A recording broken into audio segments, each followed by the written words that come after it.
एक ओर प्रहलाद और ये सभी बालक हैं जो दावानल की तरह दहकते हुए हिरण्यकश्यप के क्रोध के सामने भी प्रभु श्री विष्णु की भक्ति की लौ जलाए हुए, और दूसरी ओर हम हैं जिन्होंने अपने शक्ति, शासन और प्रतिष्ठा को छीन जाने के भय से अपने भगवान का नाम स्मरण करना भी छोड़ दिया है।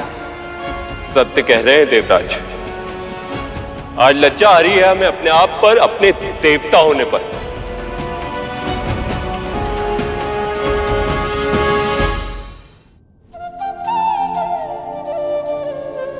पर प्रभु, जब हिरण्यकश्यप को इसके बारे में पता चलेगा तब क्या होगा? ये जानने के लिए आपको अधिक प्रतीक्षा नहीं करनी होगी देवी। सैनिक, जाओ और प्रहलाद कुमार एवं गुरुपुत्रों को बुलाकर लेकर आओ। मैं देखना चाहता हूं कि वो दोनों मिलकर उसे क्या सिखा रहे हैं और वो क्या सीख रहा है उनसे। जो आज्ञा महाराज। इतनी शीघ्रता क्यों महाराज?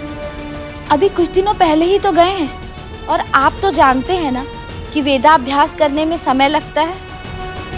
आप सत्य कह रही हैं महारानी, लेकिन हम देखना चाहते हैं कि उसका शिक्षा में मन लग भी रहा है या नहीं। ये कहिए ना कि उसके बिना आपका मन नहीं लग रहा है, और आप मुझसे कह रहे थे कि पुत्र वियोग में मैं दुखी होंगी। परंतु सत्य तो यह है कि अपने पुत्र का मुख देखे बिना आप नहीं रह पा रहे हैं। आप सत्य कह रही हैं महारानी। प्रहलाद केवल मेरे मन का आह्लादी नहीं, मेरी आंखों की ज्योति है। मेरे अधरों की प्रसन्नता ही नहीं, वो मेरे हृदय की आशा भी है। विश्वास है असुर वंश की जगमगाती कीर्ति पताका का भविष्य है मेरे उस स्वप्न का जो मैंने मेरे भाई हिरण्याक्ष के साथ मिलकर देखा था।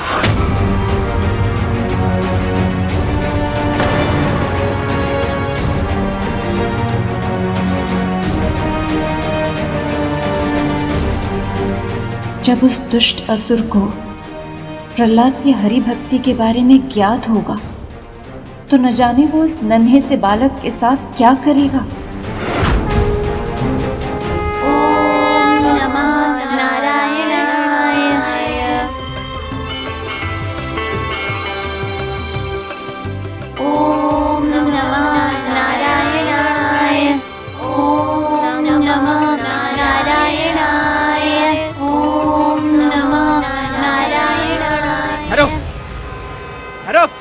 मत करो ये सब।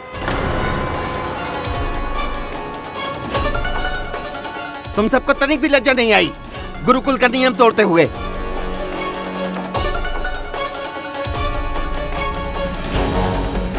प्रहलाद ने सही कहा था गुरुजी। श्री नारायण का नाम स्मरण करने से ही बहुत शांति मिलती है, सभी चिंताओं से मुक्ति भी मिलती है और सारा भय भी मिट जाता है। बस बस, अधिक ज्ञान देने की आवश्यकता नहीं है। जाओ यहाँ से। हाँ, सिर मत खाओ।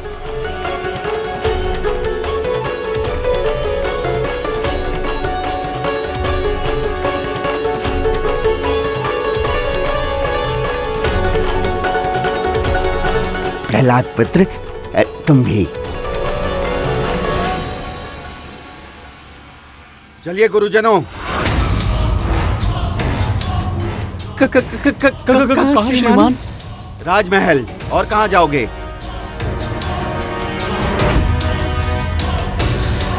महाराज ने आप दोनों को और राजकुमार को बुलाया है।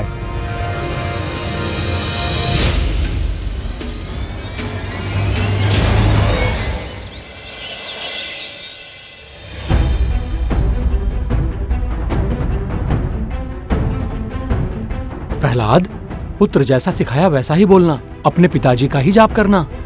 नारायण का नाम मत लेना, कहना ओम हिरण्याय नमः। समझ गए? तो चलो।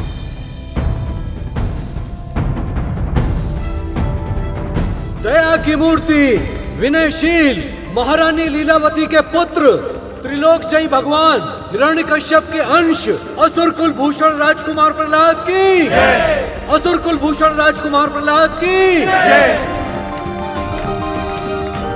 प्रणाम माँ।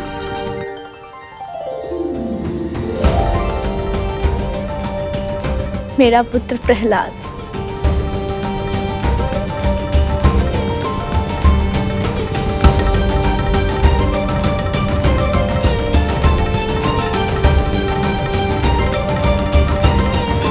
प्रणाम पिताजी।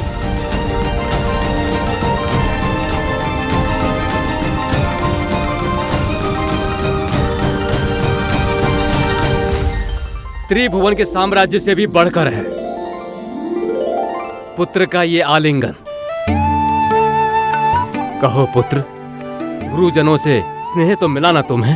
हाँ पिताजी, गुरुजनों ने बहुत प्रेम और धैर्य के साथ विद्याभ्यास कराया मुझे। मैं भाग्यशाली हूँ, मुझे इनसे शिक्षा ग्रहण करने का अवसर मिला। कुमार की विनयशीलता का वर्णन करना नितांत असंभव है महाराज। अहंकार तो लेस मात्र भी नहीं है महाराज, क्रोध का तो नाम तक नहीं है। खेल खेल में असत्य भाषण देना भी नहीं आता कुमार को। प्रत्यक्षम किम अनुमानम, प्रत्यक्षम किम प्रमाणम। जो सामने है उसको ना अनुमान की आवश्यकता होती है और ना प्रमाण की।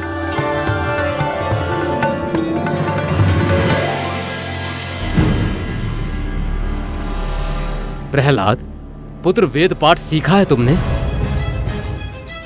शास्त्रों का अध्ययन किया है ना?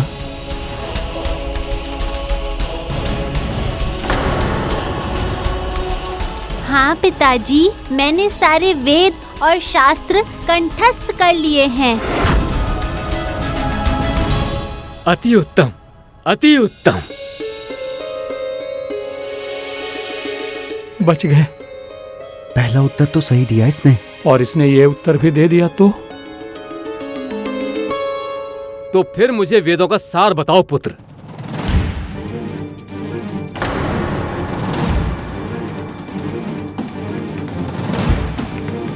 इसने इसका उत्तर भी दे दिया तो? अर्थात नारायण का नाम ले लिया तो हम दोनों मारे जाएंगे।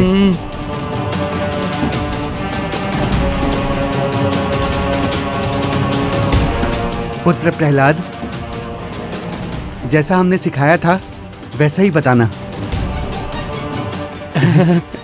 पुत्र, कोई त्रुटि मत करना हैं? ओम नमो नारायणाय, नारायणाय, ओम नमो नारायणाय।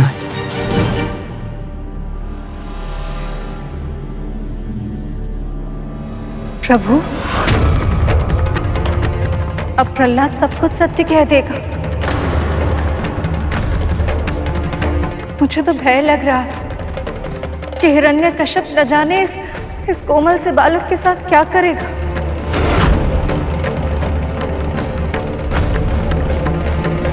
सभी वेदों का सार है आत्मनि खल्वरे विज्ञात इदम सर्वम विदितम। अर्थात जब आत्मा को जान लिया तो सब कुछ जान लिया।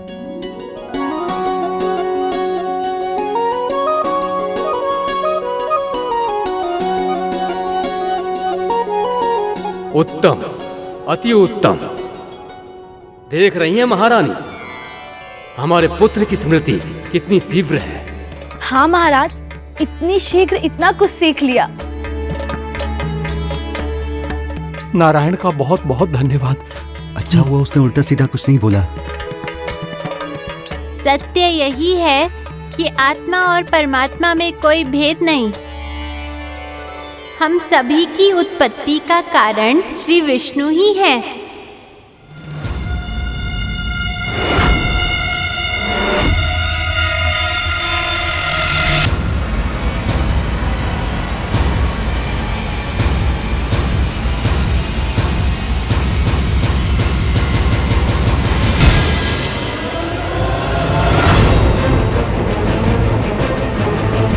हम सभी की हर श्वास उनकी कृपा से ही है। उनकी भक्ति से ही हम सबका जन्म सार्थक होता है। बस कर प्रहलाद, कर प्रहलाद।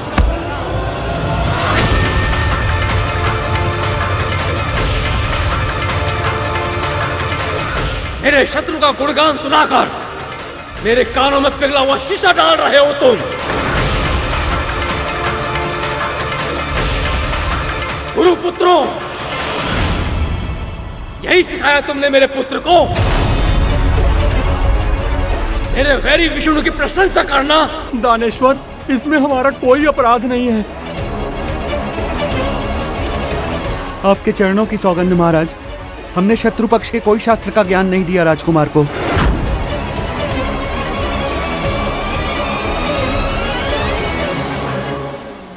इसमें गुरुजनों की कोई भूल नहीं है पिताजी। वे तो सदैव कहते हैं इस संसार में सब कुछ आप ही हैं। आप ही भाग्य विधाता हैं। आप ही भगवान हैं।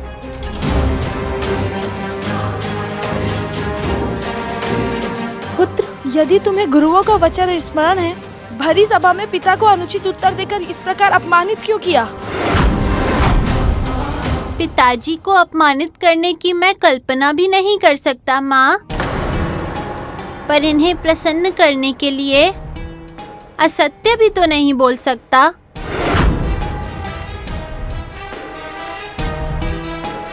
महाराज मेरे पिता हैं, पर श्री विष्णु जगत पिता है माँ।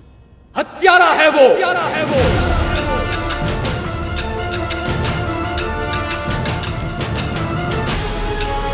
छल से मेरे भाई की हत्या की है उसने। हत्या नहीं की पिताजी, अवतार लेके उद्धार किया है। वो मेरा शत्रु है प्रहलाद। आपका शत्रु आपके भीतर है पिताजी।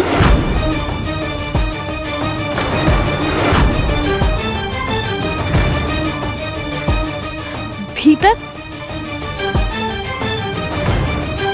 ये कैसे हो सकता है पुत्र?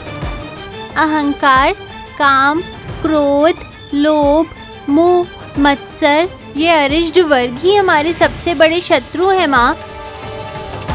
इन पर विजय प्राप्त हो जाए तो सब और सुख ही सुख हो और शांति ही शांति हो।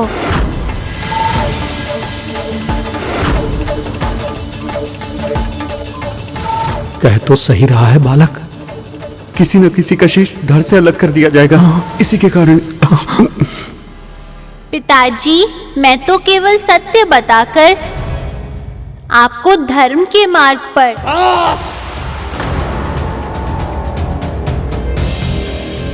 मेरी राज्यसभा में चिर शत्रु की प्रशंसा हो, मैं ये सहन नहीं कर सकता। उस विष्णु के नाम तक को इस संसार से मिटाना होगा। पिताजी इतना क्रोध क्यों कर रहे हैं माँ? इसी क्षण विष्णु का नाम जपना छोड़ दो प्रहलाद, अन्यथा तुम्हें भी वही दंड मिलेगा जो अन्य सभी को मिलता है।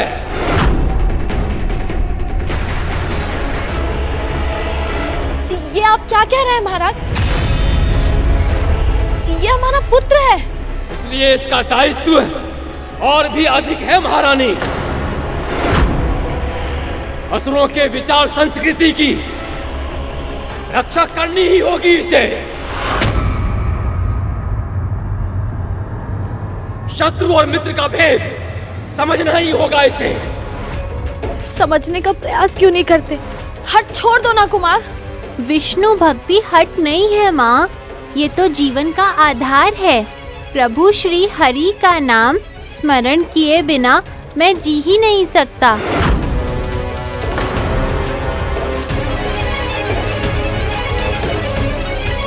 सैनिकों,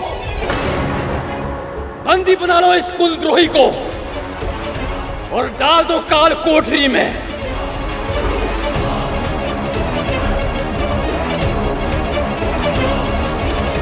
यदि अन्य अपराधियों की दशा देखकर भी इसे अपनी भूल समझ न आए तो दंड देने से भी मत चूकना।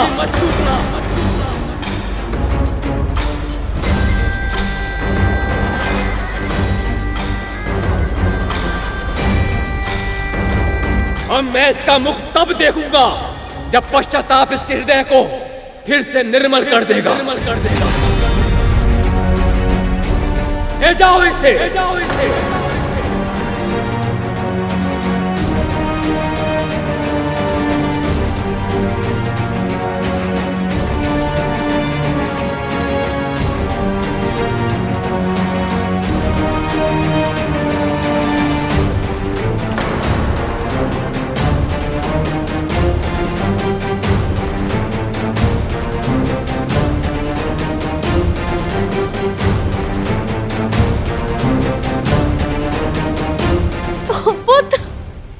महारानी,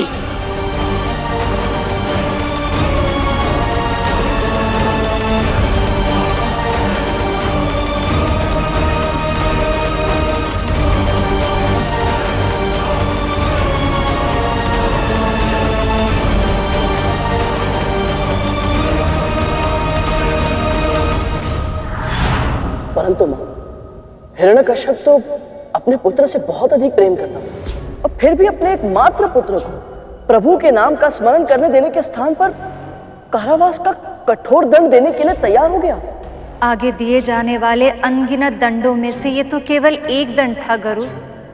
भगवान के सच्चे भक्त कोई भी अत्याचार सहन कर सकते हैं, किसी भी कष्ट को सह सकते हैं, पर अपने धर्म का पालन करना नहीं छोड़ सकते। वैसे भी ये सब उनकी लीला का ही भाग था, क्योंकि श्री विष्णु के भक्तों को सताना बहुत बड़ा पाप होता है और जितने अधिक पाप हिरण्यकश्यप करता उतनी ही शीघ्र उसके पापों का घड़ा भरता और उतनी ही शीघ्र भगवान उसका उद्धार करने के लिए अवतार ले पाते। फिर क्या हुआ?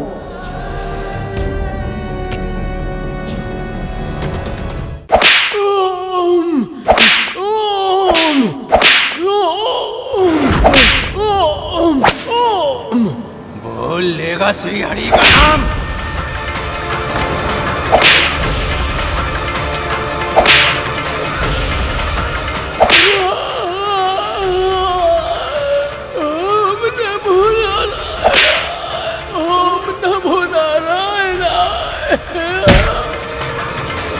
बहुत शीत लग रही है ना तुझे? अब ये हिम के समान शीतल जल ही तेरा दंड है। जब तक तेरी अस्थियां न जम जाएं, तेरी धमनियों में बहने वाला रक्त हिम न बन जाए, तब तक ऐसे ही हिम से स्नान कराऊंगा तुझे। ओम नमो नारायण, ओम नमो नारायण, ओम नमो नारायण। अब तो आप समझ गए ना राजकुमार? यदि आपने अब भी हरि नाम के हट को त्याग कर महाराज को अपना भगवान स्वीकार नहीं किया तो यहाँ क्या होगा आपके साथ? मेरी आंखों में ये आंसू अपने संभावित कष्टों के आभास के कारण नहीं छलके हैं महोदय। मैं तो ये सोचकर दुखी हूँ कि पिताजी कितना बड़ा पाप कर रहे हैं और अपने इन सभी भक्तों को इतने अधिक कष्ट में देखकर मेरे प्रभु स्वयं कितने दुखी होंगे। आप अब भी विष्णु की ही चर्चा कर रहे हैं राजकुमार, और कोई उपाय शेष नहीं है। अब डाल दो इन्हें काल कोठरी के भीतर।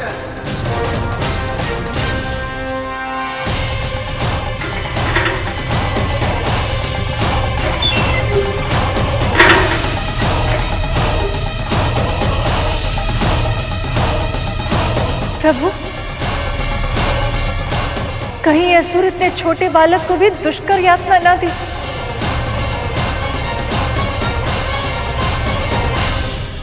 राजकुमार की आयु इतनी कम है कि इनके लिए 2 डंडों की मार ही पर्याप्त है। जब कोमल त्वचा डंडों की मार से जलकर लाल हो जाएगी तो नारायण नाम अपने आप इनकी जिह्वा से लुप्त हो जाएगा। प्रभु, प्रभु, प्रभु,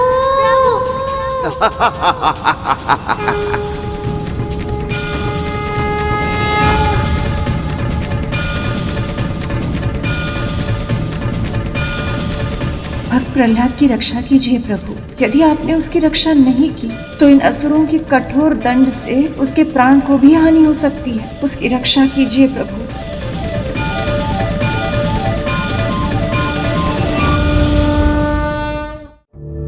कि इनके लिए 2 डंडों की मार ही पर्याप्त है। जब कोमल त्वचा डंडों की मार से जलकर लाल हो जाएगी तो नारायण नाम अपने आप इनकी जिह्वा से लुप्त हो जाएगा। प्रभु, प्रभु।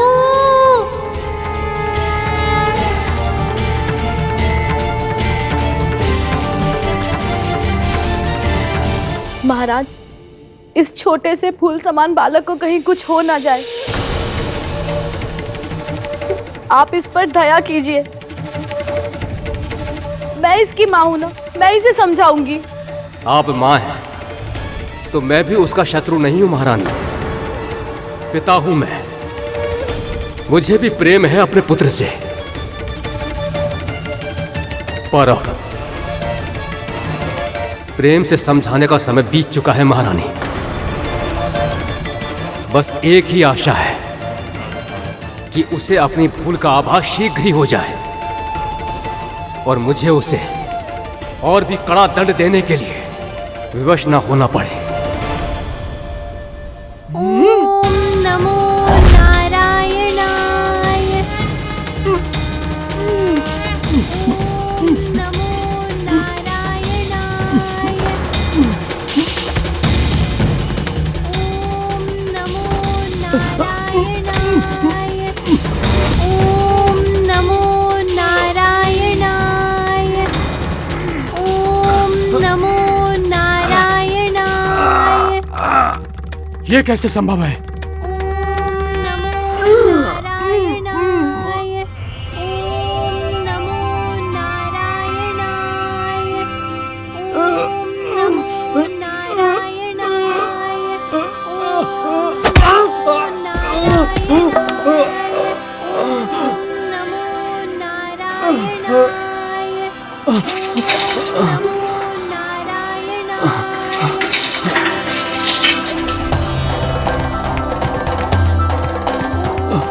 नमो नारायणाय। ओम नमो नारायणाय। ये तो राजकुमार ओम नमो हरि का नाम जप रहा है, अर्थात अब बहुत शीघ्र ही प्रभु कष्टों का निवारण करेंगे।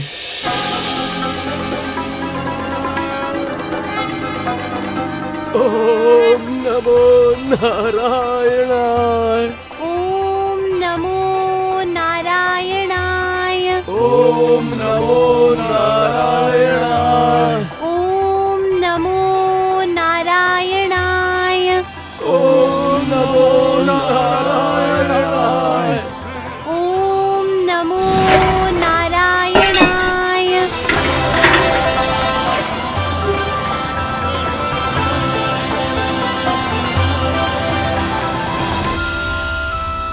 सारे सैनिक भाग गए।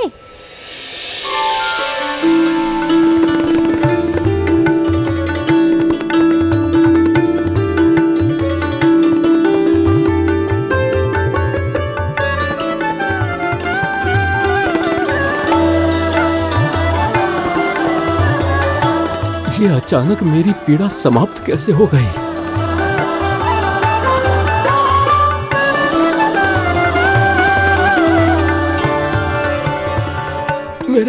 मेरे घाव, मेरी पीड़ा भी समाप्त हो गई।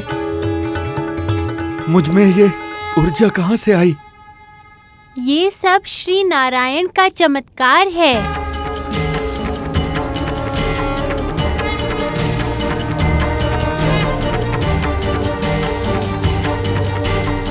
आपका बहुत बहुत धन्यवाद प्रभु। ओम नमो नारायणाय। ओम नमो नारायणाय। इस चमत्कार के बाद तो हिरण्यकश्यप को अवश्य ही समझ आ गया होगा कि प्रभु विष्णु और उनके भक्त दोनों ही कितने शक्तिशाली हैं। जब व्यक्ति में अहंकार प्रवेश कर जाता है तो उसे अपनी भूल आंखों के सामने होते हुए भी दिखाई नहीं देती और उस भूल से सीख लेने के स्थान पर वो उससे भी बड़ा अपराध करने के लिए तत्पर हो जाता है। और हिरण्यकश्यप के साथ भी ऐसा ही कुछ हुआ।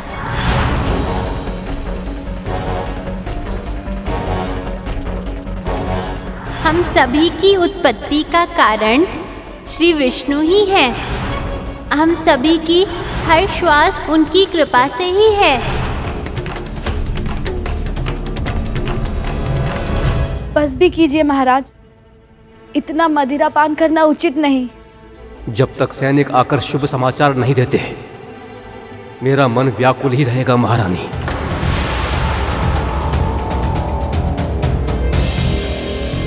महाराज, महाराज की जय हो। कारागार अधीक्षक, प्रहलाद को अधिक दंड तो नहीं देना पड़ा। अपनी भूल का पश्चाताप तो है ना उसे? महाराज वो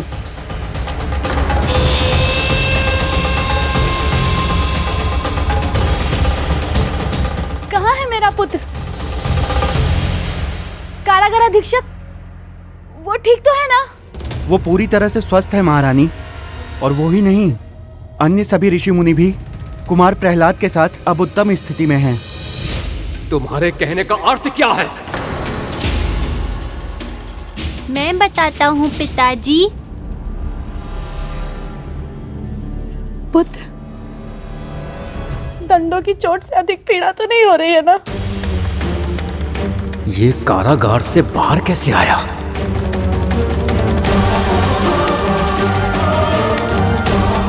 कारागार अधीक्षक, क्षमादान से पहले ये कारागार से बाहर कैसे आ गया? पर क्षमा तो उन्हें किया जाता है जिन्होंने अपराध किया हो, पर मैंने और कारागार में बंद ऋषि मुनियों ने कोई अपराध नहीं किया पिताजी। इसलिए नारायण ने हमें हमारे कष्टों से मुक्त कर दिया। फिर वही दुर्वचन, फिर वही शत्रु का नाम। असुरों में मायावी शक्तियां अर्जित करने का सामर्थ्य होता है। अवश्य तुमने भी कोई मायावी शक्ति प्राप्त कर ली है प्रहलाद, पर इससे तुम मुझसे और मेरे दंड से नहीं बच पाओगे प्रहलाद। सैनिक, इसे फिर से कारागार में लेकर चले जाओ। भोजन जल सब बंद कर दो इसका। कड़ी दृष्टि रखो इस पर।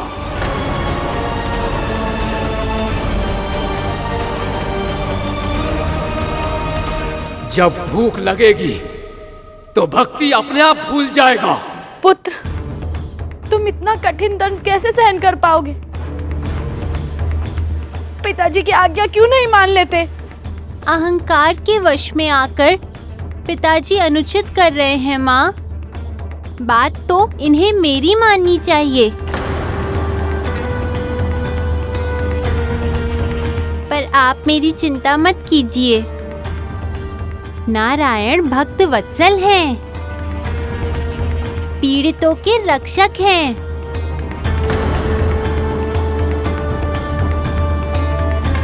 वो मेरी रक्षा अवश्य करेंगे।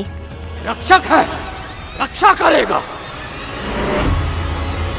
देखता हूं कैसे करता है वो तुम्हारी रक्षा।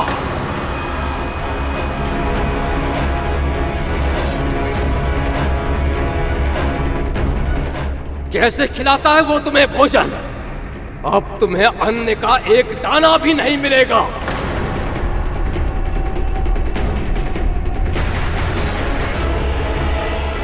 सैनिक, ले जाओ इसे। जी महाराज।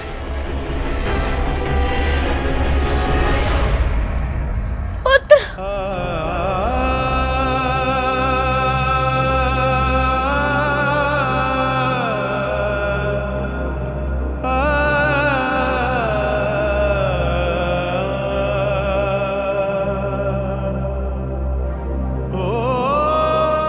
इसके हृदय से उस छलिए नारायण की भक्ति को मैं समाप्त करके ही रहूंगा।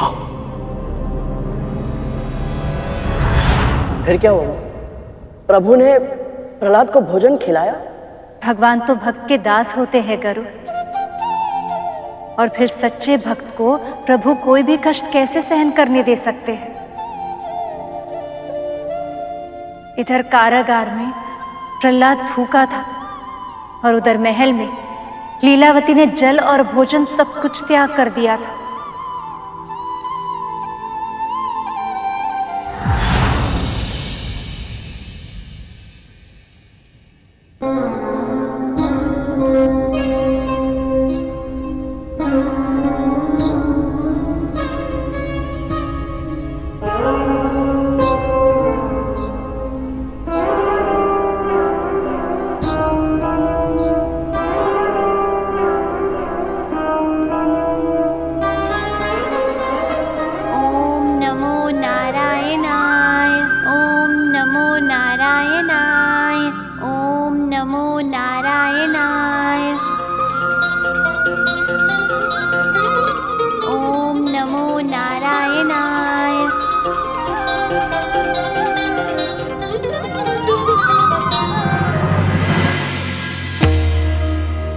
शक्ति दीजिए प्रभु कि भूख ना सताए और मेरा मन आपके ध्यान से भटक ना पाए।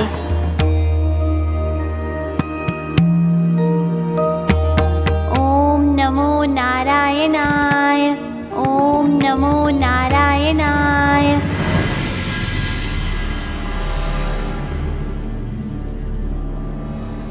महारानी, भोजन ग्रहण कर लीजिए। जब तक मेरा पुत्र भूखा है मैं अन्न का एक दाना भी नहीं खाऊंगी और न ही जल ग्रहण करूंगी।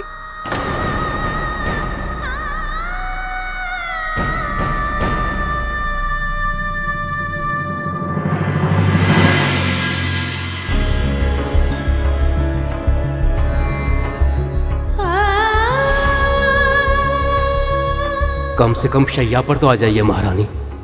मेरा पुत्र भूमि की कठोर शीत सहने पर विवश, तो मैं कोमल सैया में विश्राम कैसे कर सकती हूँ स्वामी?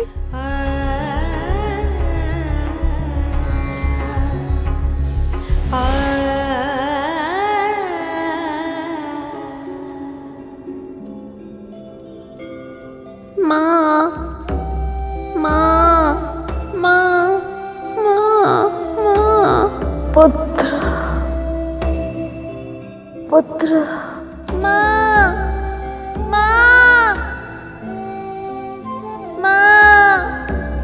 पुत्र, माँ, माँ। पुत्र।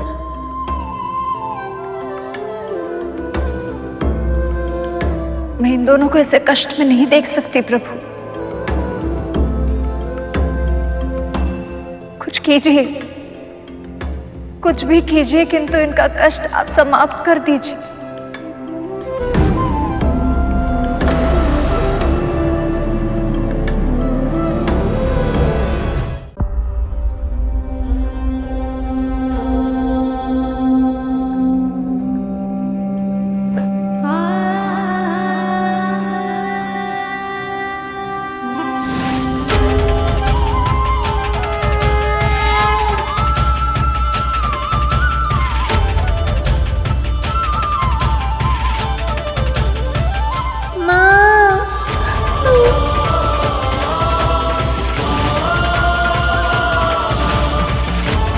पुत्र प्रहलाद,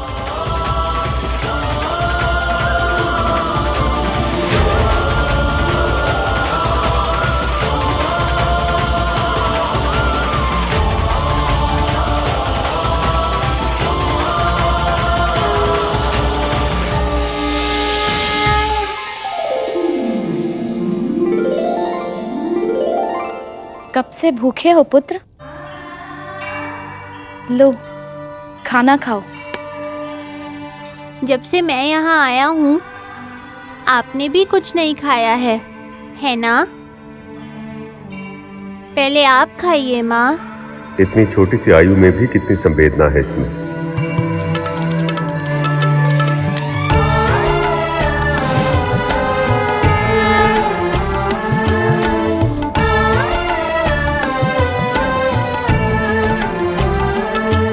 माँ, भूख लगी है। प्रहलाद पुत्र, तुम ठीक हो ना? तुम्हें किसी ने अधिक दंड तो नहीं दिया ना? मैं ठीक हूँ माँ, बस भूख सता रही है। आओ चलो।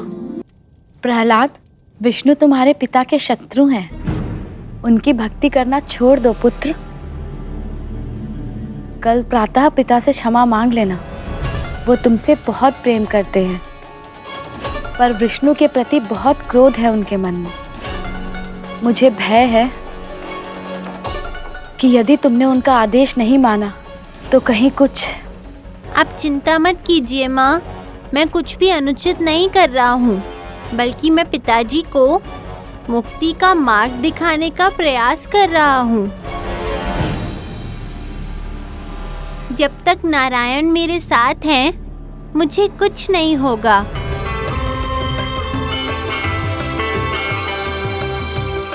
माँ, मुझे सुला दीजिए ना। आओ।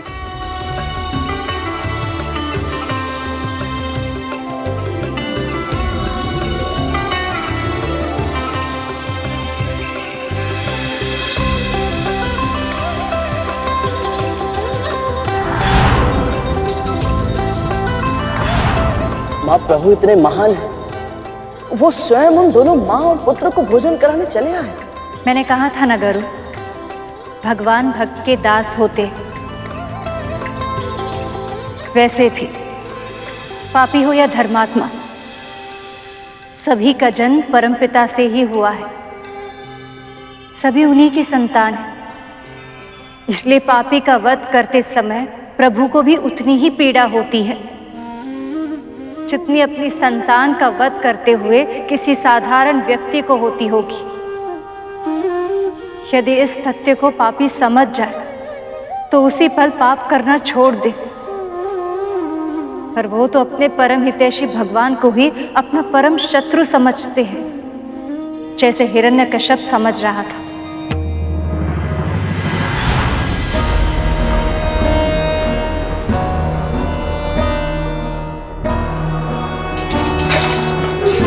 ओम नमो नारायणाय।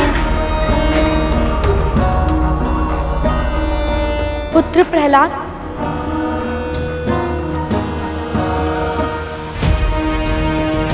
प्रणाम माँ, प्रणाम पिताजी। रात भर भूखे रहकर बुद्धि ठीक हो गई। अब तो नारायण को भूलकर मेरी शरण में आओगे ना? पर मैं भूखा नहीं था पिताजी, माँ ने पेट भर भोजन करा दिया था। ये सत्य है महारानी? क्षमा कीजिए महाराज, पुत्र भूखा है ये जानकर भला कौन माँ रह सकती है। मैं जब ये हमारे शयन कक्ष में आकर इसने मुझे बोला कि इसे भूख लग रही है तो मैं। शयन कक्ष में? पर माँ, आप यहाँ आई थी। प्रहलाद कह रहा है कि महारानी लीला उसे भोजन कराने कारागार में आई थी, और महारानी का कहना है कि प्रहलाद स्वयं हमारे कक्ष में आया था। ये कैसे संभव है?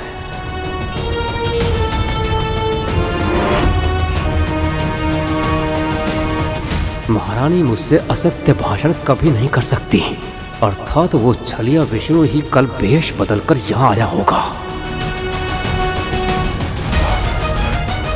उस छलिया विष्णु का अस्तित्व मैं सृष्टि से मिटा के रहूंगा, फिर चाहे मुझे अपने पुत्र का बलिदान ही क्यों न देना पड़े।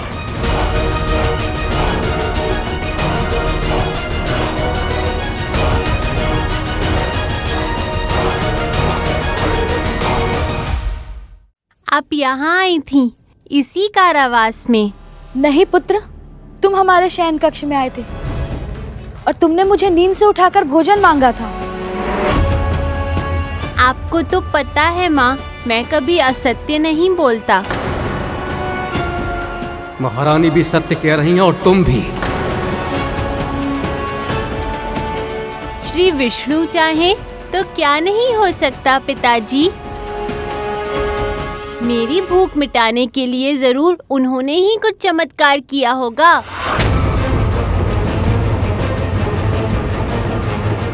भूखी तो मैं भी थी, और प्रहलाद ने जितना स्वयं खाया था उससे अधिक मुझे खिलाया था। लीलावती, इसका एक ही अर्थ है, ये सब विष्णु ने ही किया है।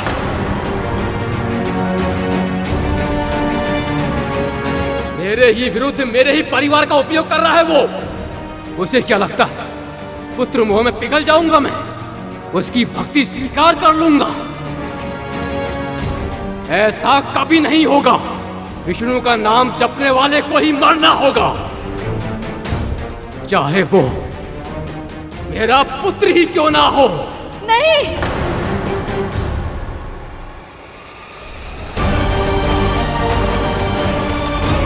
ऐसा मत कीजिए स्वामी।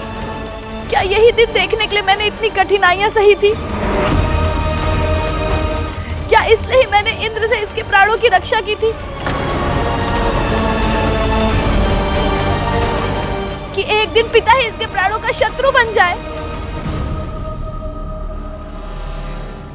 पिता का हृदय है मेरा, इसे दंड देने में मुझे भी कष्ट होता है, पर स्नेह और कर्तव्य में विजय सदा सम्राट के कर्तव्य की होती है महारानी।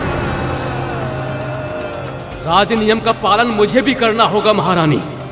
महाराज, इतना घोर दुख मैं कैसे सह पाऊंगी? शोक मत कीजिए माँ।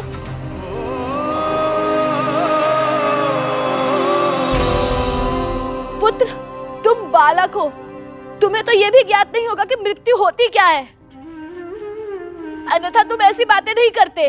मृत्यु तो शाश्वत सत्य है माँ, सभी को मिलनी है। और वैसे भी मैं सौभाग्यशाली हूँ कि मुझे जन्म के बंधन से इतनी शीघ्र मुक्ति मिल रही है। पिताजी मुझे दंड नहीं, उपहार दे रहे हैं माँ। बस एक ही प्रार्थना है, भवसागर से तरकर अब सीधे प्रभु श्री विष्णु के लोक वैकुंठ धाम जाऊं।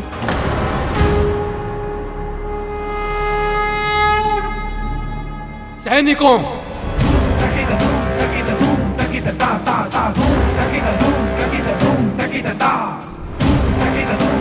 ले जाओ इसे, पितृदोषी कुलघाती असुर वंश के अपराधी को, और ले जाकर विक्षिप्त राज के पांव में पटक दो।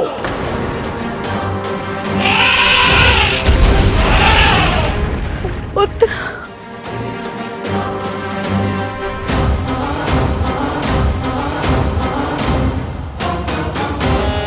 महारानी चलिए।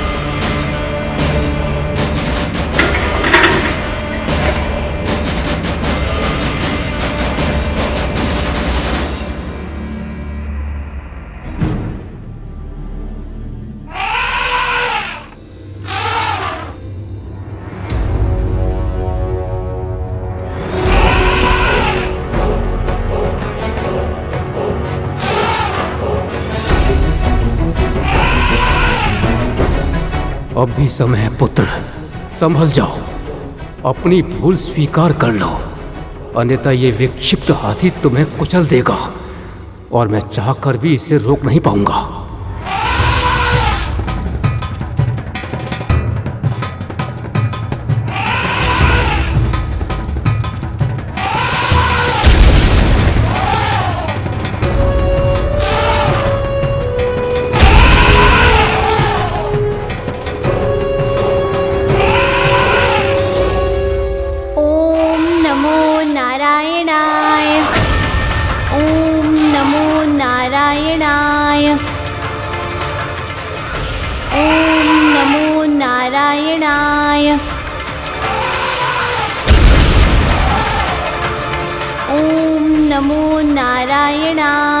इतने छोटे से बालक में इतनी भक्ति, ये सचमुच अविश्वसनीय है प्रभु।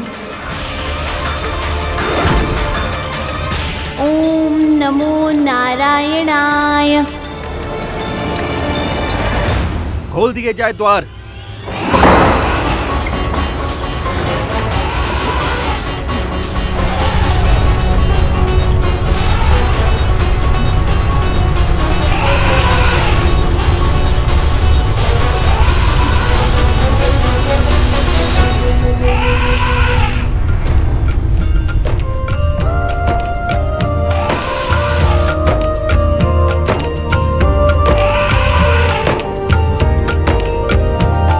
कल्याण सभी का करते हैं,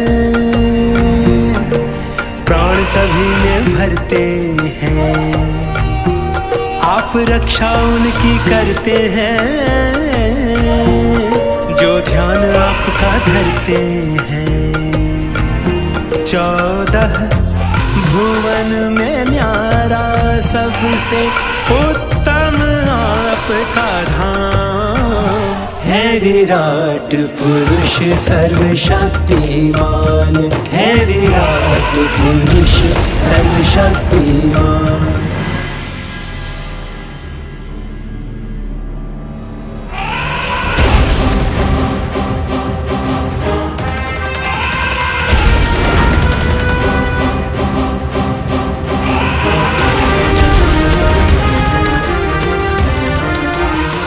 असहनीय है ये पीड़ा।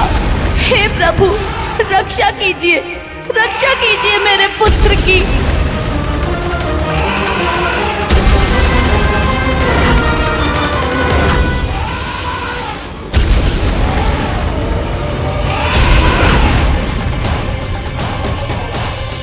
शांत विक्षिप्त, शांत।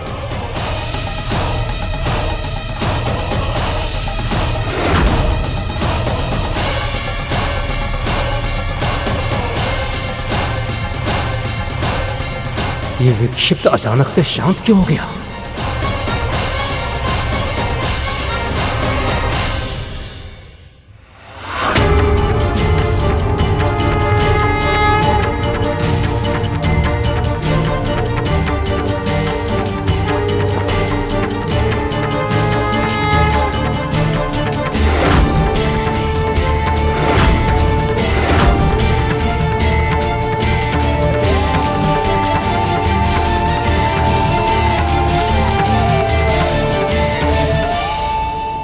ये कैसे संभव है?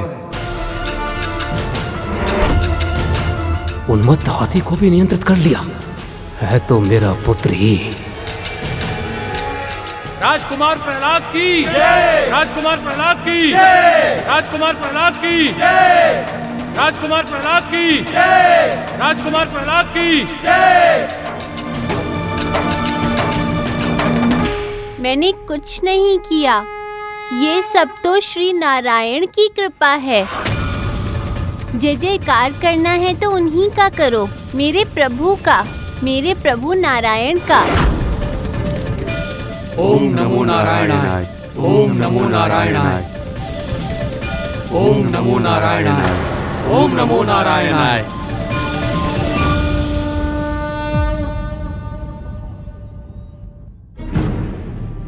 जो अकल्पनीय था वो घटित हो गया ना? बोलिए ना। आपने मेरे पुत्र को मृत्यु दंड दे दिया ना, मार दिया ना उसे, मेरी कोख उजाड़ दी ना। बोलिए ना, अब आप कुछ बोलते क्यों नहीं? माँ,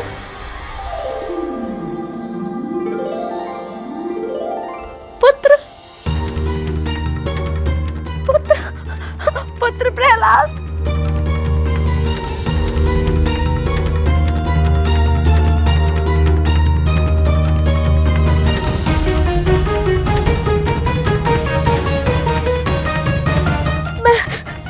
मैं जानती थी आप असुर वंश के इस अंकुर को कुछ नहीं होने देंगे। आप कितने भी क्रोधित हो जाए, पिता है, रक्षा तो करेंगे ही ना। अभी कुछ क्षण पहले तो आप मुझे अपने पुत्र का हत्यारा समझ रही थी, अब कह रहे हैं कि आपको विश्वास था कि मैं उसकी रक्षा करूंगा। विक्षिप्त राज, राजसी हाथी था। वर्षों तक उसने प्रणाम किया है मुझे, माला पहनाई है मुझे। राजकुमार को बाल अवस्था से मेरे साथ देखा है, इसलिए उसकी स्वामी भक्ति जाग गई। इसलिए उसने कुचलने के स्थान पर इसे प्रणाम कर दिया। पिताजी सत्य कह रहे हैं माँ। मेरी रक्षा इन्होंने नहीं, मेरे श्री नारायण ने की। ये क्या कह रहे हो प्रहलाद? बस करो, अपने पिताजी को और क्रोधित मत करो। इनके शत्रु का नाम लेकर खुद पे कड़ाई करने के लिए और दंड देने के लिए विवश मत करो। क्या तुम्हें मेरे आंखों में अश्रु देख प्रसन्नता होती है क्या? मैं आपको दुखी नहीं करना चाहता माँ, बल्कि मैं तो आपको अपने प्रभु के चरणों में ले जाना चाहता हूँ, जहाँ केवल और केवल सुख है, अथाह शांति है। सैनिक,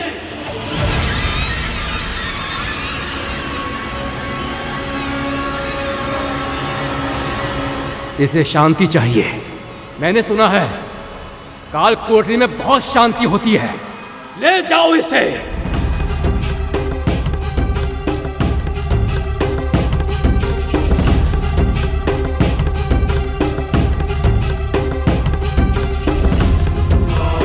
पिता और पुत्र के बीच निरंतर बढ़ती हुई इन दूरियों को मैं कैसे पाट पाऊंगी और कब? यह प्रश्न तो मेरे भी मन में उठ रहा है माँ। देवी लीलावती चक्की के दो पाटों के बीच में पिस रही थी। उनकी इस पीड़ा का अंत कब होना था माँ? प्रभु श्री नारायण और मेरे लिए भी एक माँ की ऐसी भीषण पीड़ा सहना असंभव हो चला था, और फिर वो समय आ गया जब उस दुष्ट का उद्धार हो, ताकि इस पूरे संसार को हिरण्यकश्यप के आतंक से मुक्ति मिले। एक बार फिर प्रभु के इस कार्य में नारद मुनि उनके सहायक बने।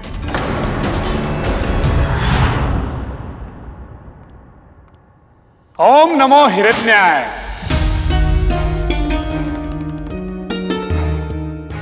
आ गए नारायण के पक्षपाती, मेरे घाव पर नमक छिड़कने। अपने हितैषी पर ऐसा आरोप? आप तो जानते हैं त्रिलोक विजेता, सब ठीक हो ये सुनिश्चित करना ही मेरा कर्तव्य है।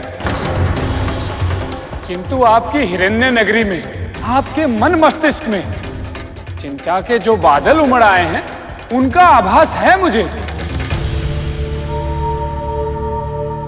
जिसका पुत्र ही उसके चिरशत्रु की प्रशंसा करता हो, उसके वर्चस्व को तो कम होना ही है। सत्य कहा भगवान। जिसका इतने प्रेम से पालन पोषण किया, जिसको गोद में बिठाया हो, वही आज शत्रु बन बैठा। ऐसे पुत्र को तो पुत्र नहीं, मेरी आस्तीन में छिपा सर्प है वो।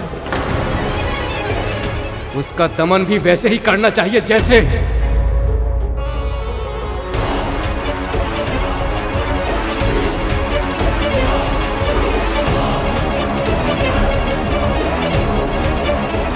नारद मुनि, भले ही तुम विष्णु के पक्षपाती हो, पर जब भी आते हो मेरी समस्या का समाधान दे ही जाते हो।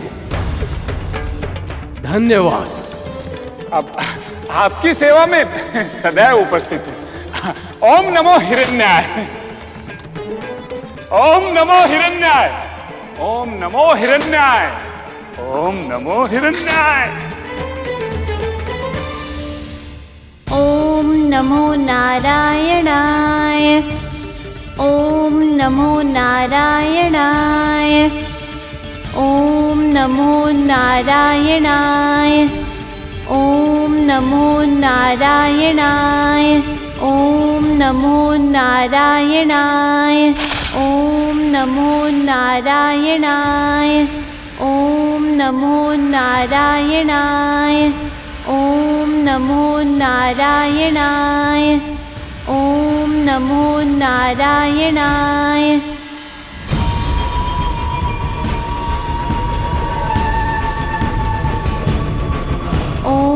नमो नारायणाय।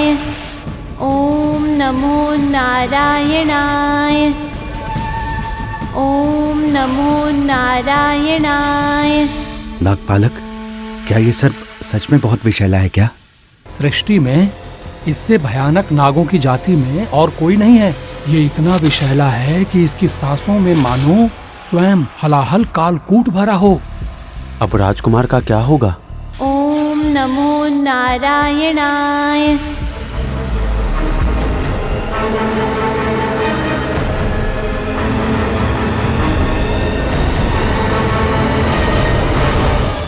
ओम नमो नारायणाय।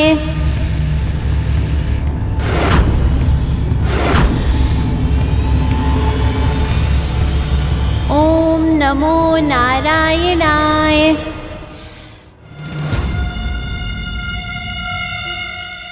हे नाग देवता, आप मेरे प्रभु विष्णु का आशीर्वाद बनकर आए हैं।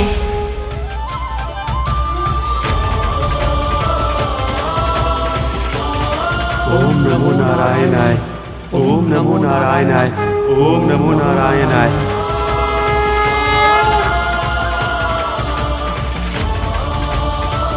ओम नमो नारायणाय। ओम नमो नारायणाय। ओम नमो नारायणाय। ओम नमो नारायणाय। असत्य कह रहे हो तुम। इतना भयानक विषधार अपनी सहज प्रवृत्ति छोड़कर प्रहलाद को डसने के स्थान पर शिव शंकर की तरह उसके कंठ में सुशोभित हो जाए, ये कैसे संभव है? क्षमा कीजिए महाराज, ये तो हमें भी नहीं पता कि ये कैसे संभव हुआ। किंतु इतना तो निश्चित है महाराज, राजकुमार अवश्य चमत्कारी हैं, अन्यथा हमारे इतने दंड देने के प्रयास असफल कैसे होते? ओम नमो नारायणाय।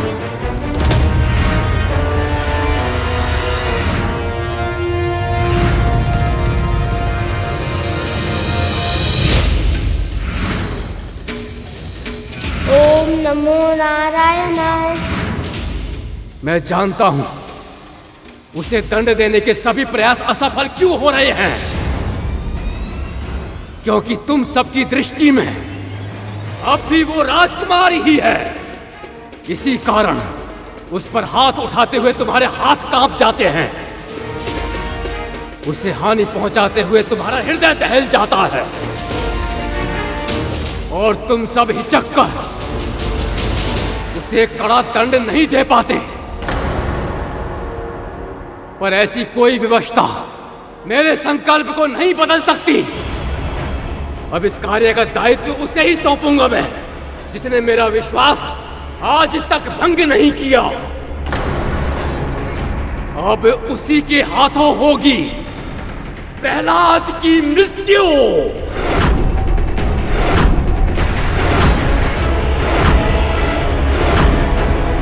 हे प्रभु, मेरा जीव विचलित हो रहा है, ये सोचकर कि अब ये क्या कुकर्म करेगा ये दुष्ट असुर इस नन्हे से बालक के साथ।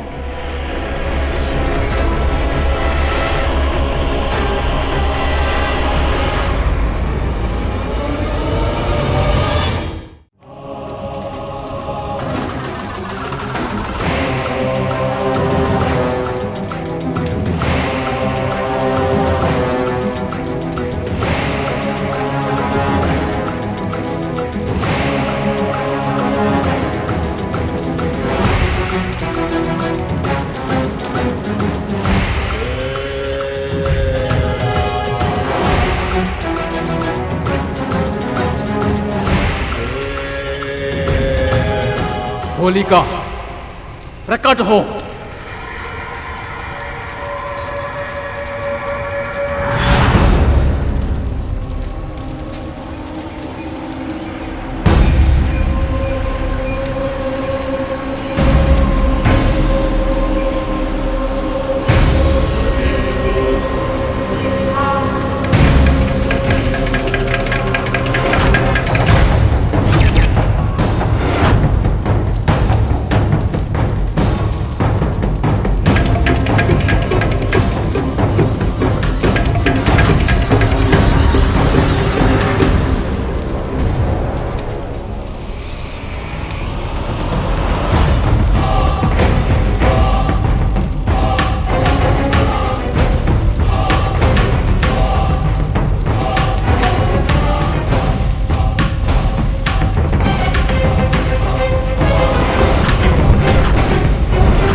होलिका, मेरी बहन। भैया, इतने समय बाद बहन की स्मृति आई, अवश्य ही कोई विशेष कारण होगा, है ना? अपने तुशाली की सहायता से मेरे शत्रु को मृत्यु देनी है तुम्हें बहना। आप जैसे महान त्रिभुवन विजेता असुर सम्राट को मेरी और इस दुशैले की आवश्यकता का आभास करा दिया। इतना शक्तिशाली कौन उत्पन्न हो गया इस ब्रह्मांड में? वही जिसे असुर वंश का अंकुर समझकर अपने हृदय से लगाया, कुल दीपक समझकर आंखों में बसाया। मेरा अपना रक्त, मेरा पुत्र प्रहलाद। भैया, ऐसा क्या किया उसने कि आप उसे इतना कठोर दंड देने के लिए विवश हो गए?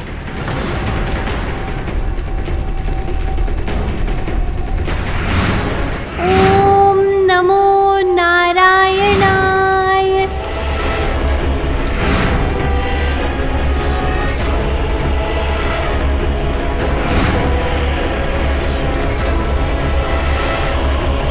ओम नमो नारायणाय।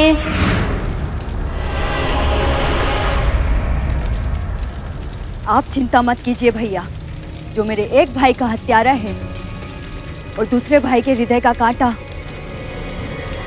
उस नारायण की प्रशंसा करने वाला केवल आपका ही नहीं, मेरा भी शत्रु है।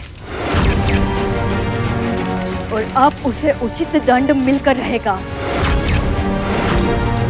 आप प्रजा के सामने एक बड़ी सी चिता का प्रबंध करवाइए। मैं प्रहलाद को अपनी गोद में लेकर चिता में बैठ जाऊंगी। फिर वो चिता जलेगी और उसी के साथ धू धू कर कर जलेगी आपके शत्रु की भक्ति। और वरदान से मिले इस दुशैले के कारण मुझे तो कुछ नहीं होगा, पर भैया प्रहलाद जलकर समाप्त हो जाएगा। वो प्रजा अपनी आंखों के सामने असुरों के शत्रु का अस्तित्व आपके क्रोध की अग्नि में भस्म होते हुए देखेगी।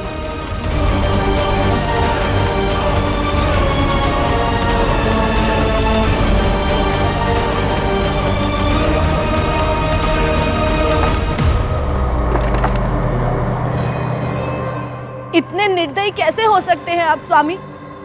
अपने पुत्र की चिता आप स्वयं सजा रहे हैं। पुत्रवध महापाप है स्वामी।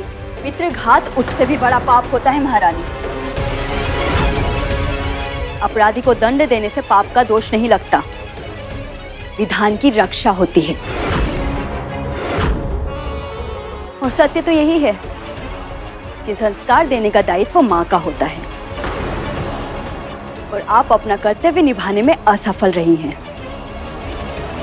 और अब उसके फलस्वरूप जो भी हो रहा है वो सब आप भैया के मस्तक मंड रही हैं। तुम ऐसा कैसे बोल सकती हो होलिका? तुम भी तो एक स्त्री हो ना? क्या मेरी पीड़ा का तुम्हें आभास नहीं हो रहा है? क्या मेरी वेदना की आंच तुम तक नहीं पहुंच रही है? अभी भी समय है, मेरी ममता को मत जलाओ। बहन, मना कर दो। मैं तो स्त्री हूं, पर आप भी तो पत्नी है ना भाभी। पति के स्वाभिमान के लिए पुत्र का बलिदान ही आपका कर्तव्य है। इसीलिए आज दुर्बल बनने की आवश्यकता नहीं है। पत्नी धर्म निभाइए भाभी। और माँ का धर्म? अपने पुत्र को अपने सामने भस्म होते देखकर कैसे मौन हो जाऊं? कुलद्रोही पितृद्रोही पुत्र के लिए शोक मत मनाइए लीला।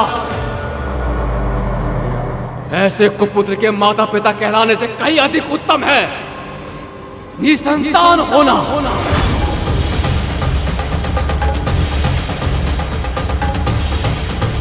स्वामी, स्वामी!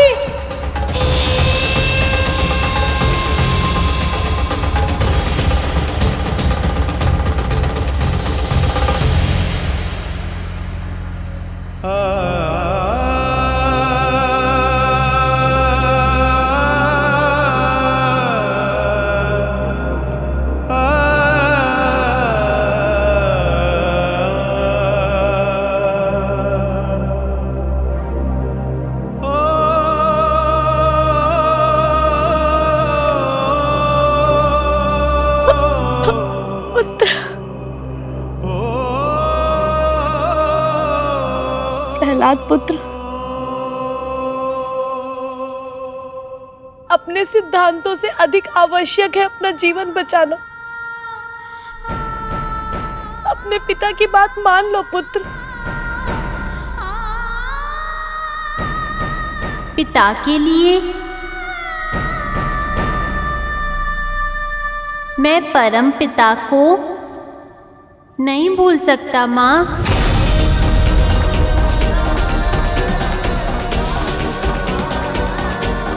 पर आप चिंता मत कीजिए, श्री नारायण मुझे कुछ होने नहीं देंगे। मुझे पूरा विश्वास है अग्नि के ताप को भी जलधारा के समान शीतल बना देंगे वो। चलिए बुआ जी, मैं तैयार हूँ।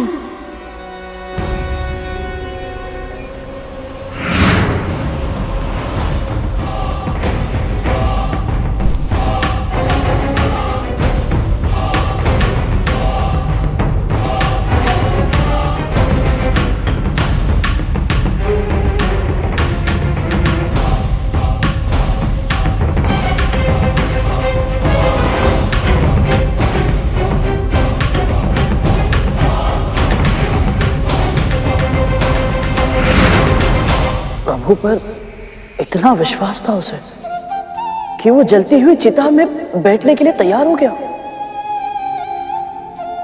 कितनी अधिक भक्ति रही होगी उसके मन में। अद्भुत। माँ, फिर क्या हुआ? प्रभु की लीला अपरंपार है गरुड़।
नारायणाय।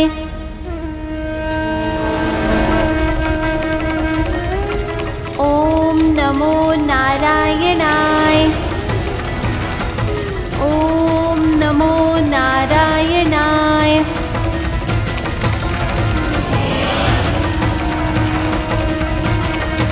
ओम नमो नारायणाय। ओम नमो नारायणाय।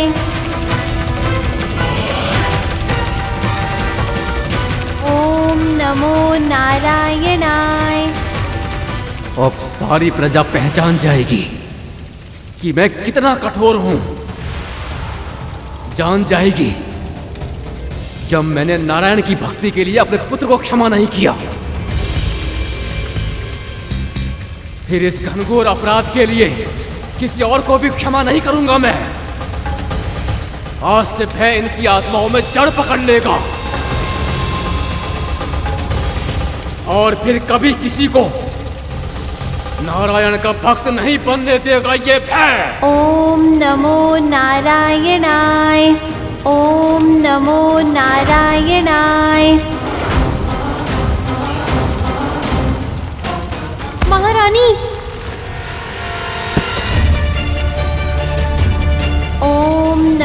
नारायणाय।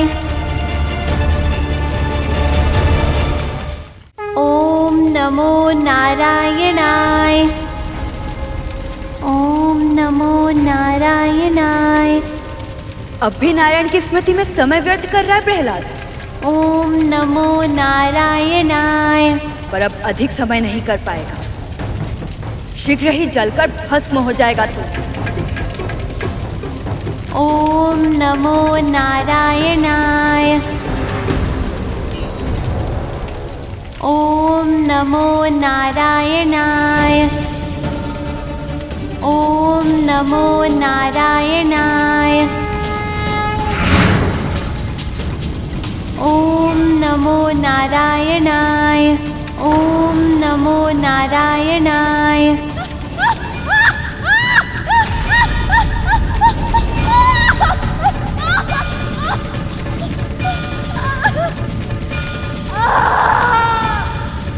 ओम नमो नारायणाय। ओम नमो नारायणाय। होलिका, मेरी बहन।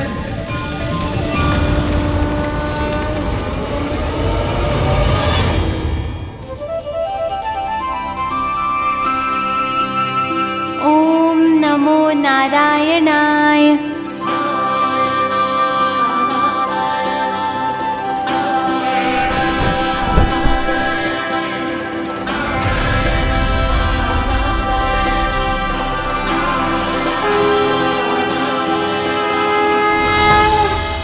राजकुमार प्रहलाद जीवित हैं। अरे ये तो चमत्कार हो गया। राजकुमार प्रहलाद तो अग्नि में जलकर भी जीवित है। राजकुमार प्रहलाद की जय। भक्त प्रहलाद की जय। राजकुमार प्रहलाद की जय। भक्त प्रहलाद की जय।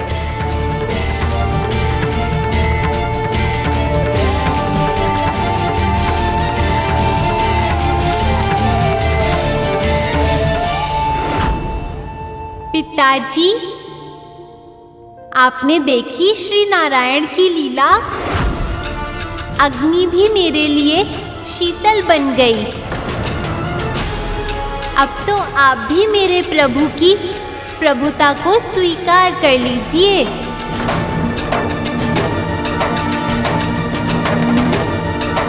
ओम नमो नारायणाय। ओम नमो नारायणाय। ओम नमो नारायणाय। ओम नमो नारायणाय। ओम नमो नारायणाय।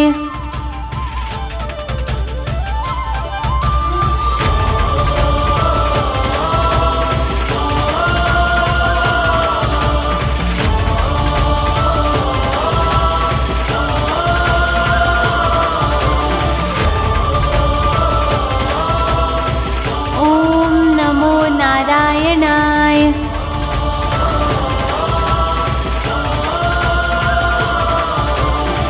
महारानी, आप चैतन्य होइए। देखिए, राजकुमार अभी भी जीवित हैं, उन्हें कुछ नहीं हुआ है।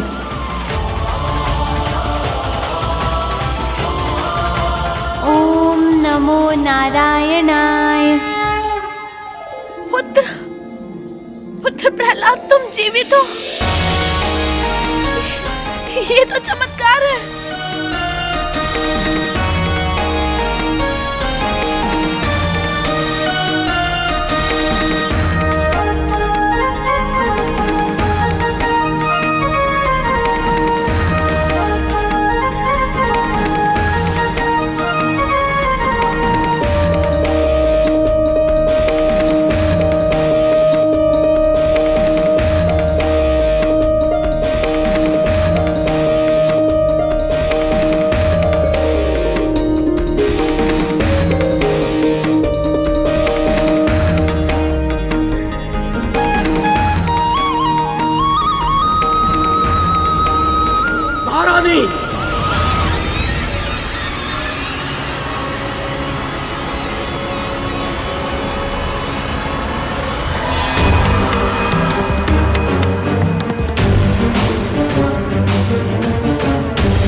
होलिका कैसे चल सकती है? प्रहलाद कैसे बच सकता है? कैसे?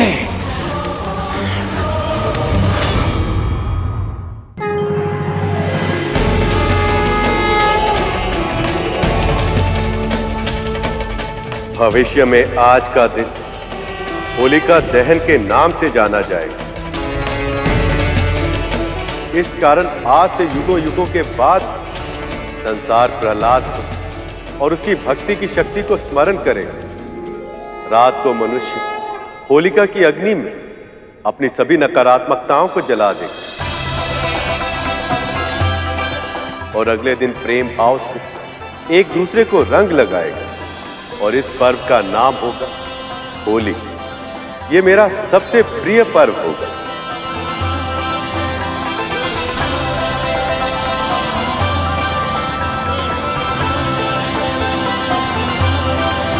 अपनी आंखों के सामने इतना बड़ा चमत्कार देखकर, अपनी ही बहन को मृत देखकर भी हिरण्यकश्यप को समझ नहीं आया मां कि जिन प्रभु को वो नकार रहा है वास्तविकता में उनसे बड़ा कोई है ही नहीं। वो प्रभु की शक्ति को स्वीकार ही नहीं करना चाहता था। उसके मन में शत्रुता इतनी बढ़ गई थी कि वो अपनी तुच्छता को सबसे बड़ा मानने लगा था। और वैसे अभिमान और वैर के सामने उसे प्रभु की शक्ति दिखाई देती भी तो कैसे।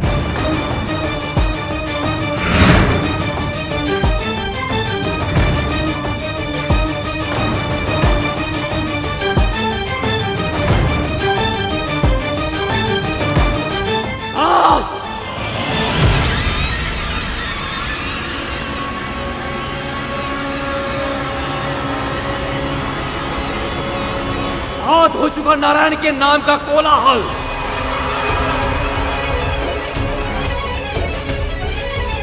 अब यदि किसी ने भी ये कर्कश नाम लिया तो इसी क्षण उसका शीश उसके धड़ से अलग करवा दूंगा मैं।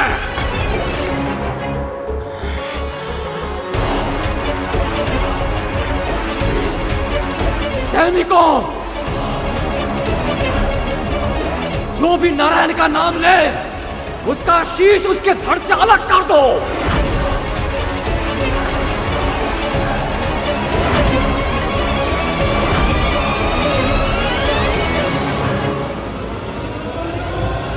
विनाश काले विपरीत बुद्धि। इस मूर्ख को अभी भी ज्ञात नहीं हुआ है कि स्वयं नारायण में ही समस्त सृष्टि बसती है। तो फिर इस सृष्टि से उनका ही अस्तित्व समाप्त करना संभव ही नहीं है। अब प्रहलाद की मृत्यु मैं स्वयं सुनिश्चित करूंगा।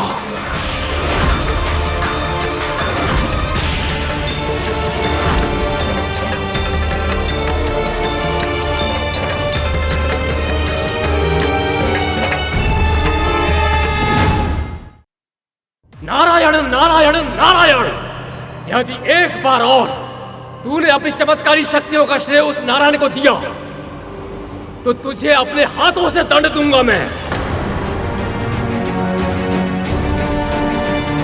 आप मुझे और अन्य सभी को श्री नारायण का नाम लेने पर दंड देना चाहते हैं और स्वयं एक ही वाक्य में 4 बार उनका नाम लेते हैं। केवल शब्दों में ही नहीं, विचारों में भी। सोते जागते हर समय आपके मन मस्तिष्क में केवल श्री नारायण ही बसते हैं। सत्य तो ये है कि अब मुझे समझ आ रहा है कि जो कुछ हुआ है और जो कुछ हो रहा है वो सब विधि का विधान ही है। विधि का विधान? आप तपस्या के लिए गए थे तो देवराज इंद्र ने माँ का अपहरण किया।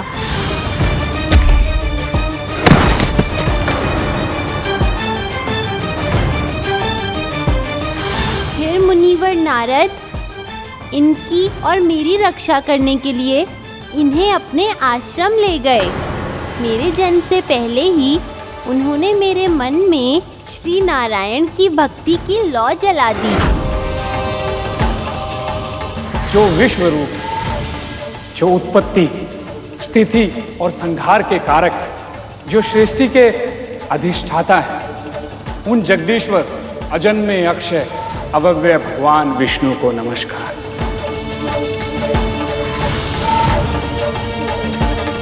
ये सब इसीलिए हुआ पिताजी, क्योंकि भगवान चाहते थे कि आप सदैव उनका स्मरण करते रहें।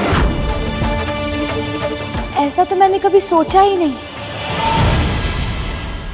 क्या ये सत्य है पुत्र? बस! अति हो चुकी है आप। मैंने कहा था ना कुलद्रोही, यदि तुमने नारायण का नाम लिया तो मुझे स्वयं तुम्हारा वध करना होगा।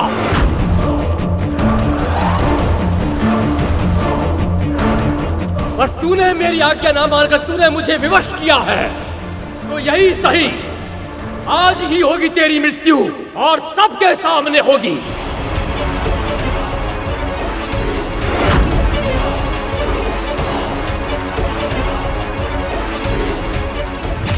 स्वामी, ये क्या कर रहे हैं आप? मेरे मार्ग से हट जाइए लीलावती। चैतन्य हो जाइए स्वामी, ये हमारा ही तो पुत्र है। नहीं, ये मेरा शत्रु है।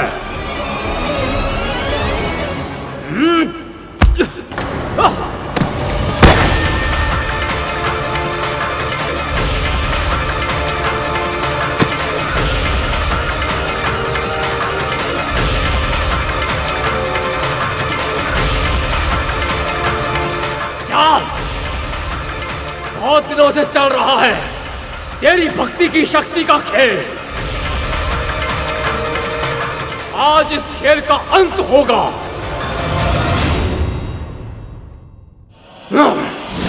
देखता हूं आज मेरी गदा के वार से तेरे प्राणों की रक्षा कौन करेगा।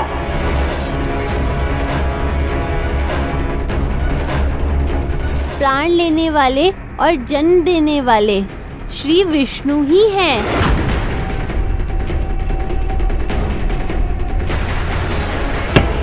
फिर उसी नारायण के नाम का जाप। कहां है तेरा नारायण? बुला उसे। आज तेरे साथ साथ उसको भी मार डालूंगा मैं।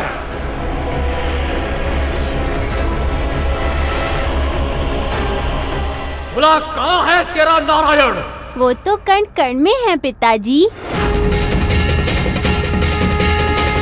आपके भीतर, मेरे भीतर, यहाँ तक कि हर निर्जीव वस्तु में भी श्री नारायण ही हैं। अच्छा, कण कण में है और निर्जीव वस्तु में है, तो फिर इस खंभ में भी होगा। अवश्य होंगे, उनसे ही तो बना है ये संसार।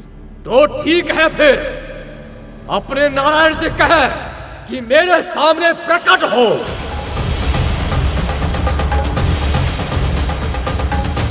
क्या हुआ? भयभीत हो गया? पुकार उसे, बुला।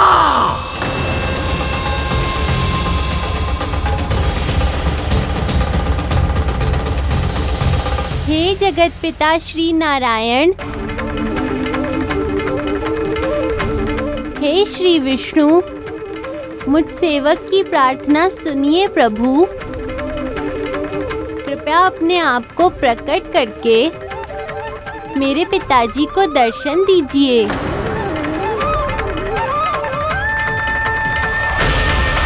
इनकी शंका मिटा दीजिए। इनको सिद्ध कर दीजिए कि संसार के कण कण में आपका ही वास है।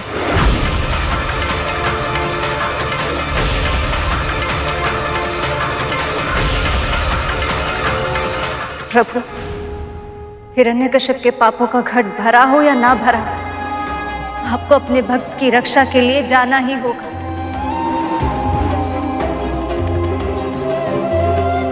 आपका भक्त आपको पुकार रहा है प्रभु।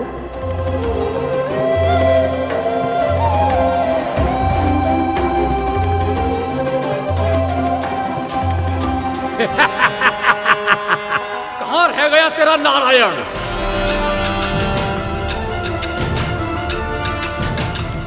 बड़ा भक्त बनता है ना तू उसका, पर वो तेरी पुकार सुनकर भी नहीं आया।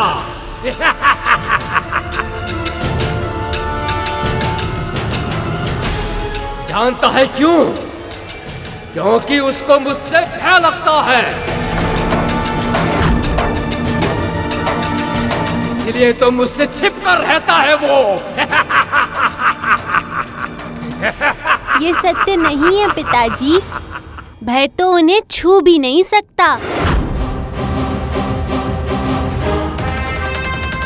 जहाँ तक छिपने का प्रश्न है, वो तो आपके भीतर भी निवास करते हैं, मेरे भीतर भी, और इस खंभ में भी।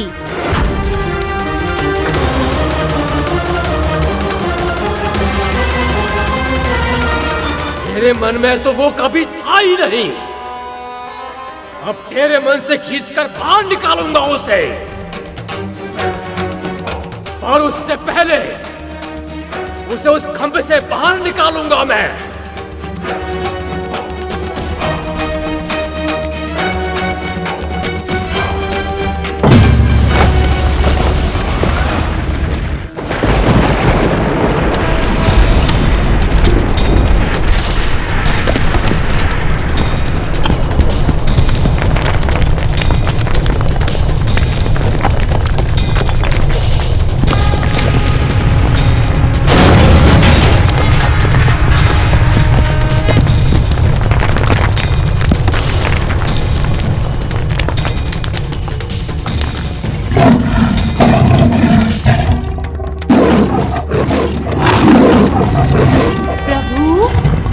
कृपा कर दी, दर्शन दे दिए आपने।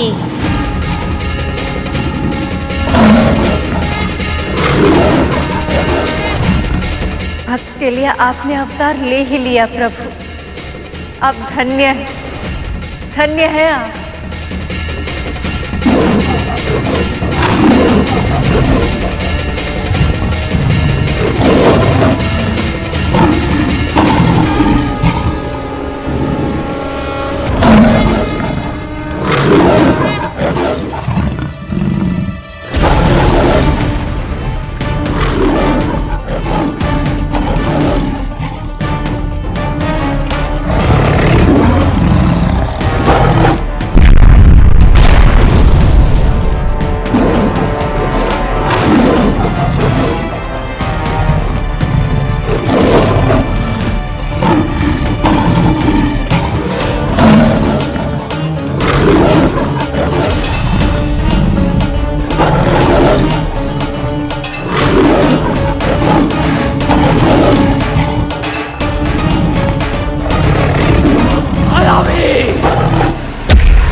प्राणहीन होकर मेरा तन न घर के भीतर गिरे न घर के बाहर, यही कहा था ना उसने।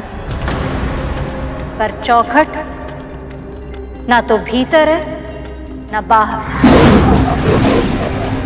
मेरा काल मुझ तक ना तो दिन में पहुंच पाए और ना ही रात में। पर ये तो संध्या काल है, दिन और रात के मध्य का समय। मेरा वध करने का सामर्थ्य ना किसी मनुष्य में हो, ना देव में, ना असुर में और ना ही किसी पशु में। पर ये ना तो मनुष्य है, ना देव, ना असुर और ना ही पशु। ये तो है नरसिंह। मेरी मृत्यु ना धरती पर हो ना आकाश, पर ये तो भगवान की गोद है, ना धरती ना आकाश। मुझे ये वरदान दीजिए ब्रह्मदेव कि मेरी मृत्यु का साधन ना कोई अस्त्र बन सके, ना ही कोई शस्त्र। मेरा वध करने का सामर्थ्य ना किसी मनुष्य में हो, ना ही किसी पशु में, और ना ही किसी देव या असुर में। मेरा काल मुझ तक ना दिन में पहुंच पाए ना ही रात में।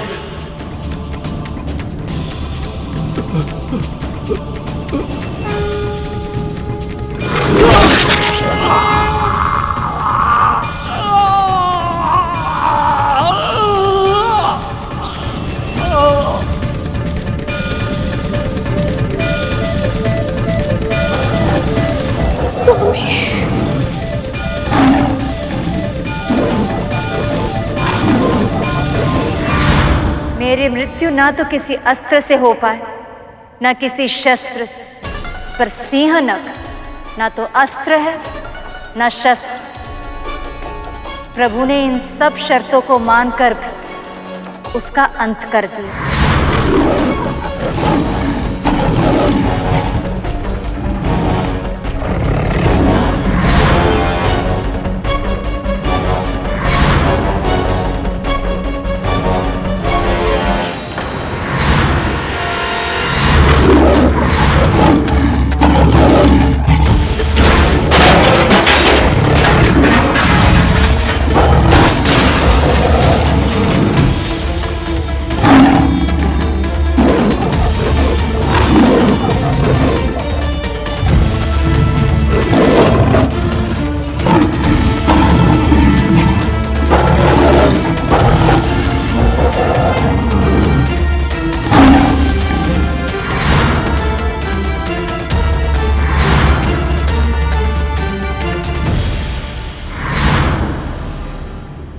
पुत्र, अचानक क्या हो गया तुम्हें?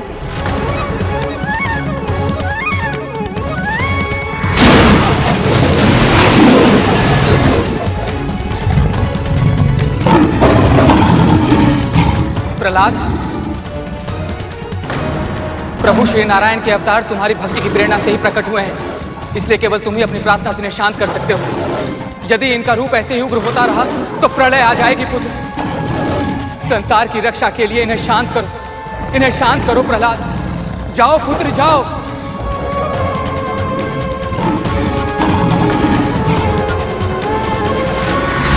पुत्र, शांत हो जाओ पुत्र, आवेश में मत आओ पुत्र। ऐसा लग रहा है जैसे इसे मेरे शब्द सुनाई नहीं दे रहे। अपने ही अवचेतन में खो गया है ये। अपने भीतर प्रभु श्री नारायण की क्रोध को अनुभव कर रहा है ये।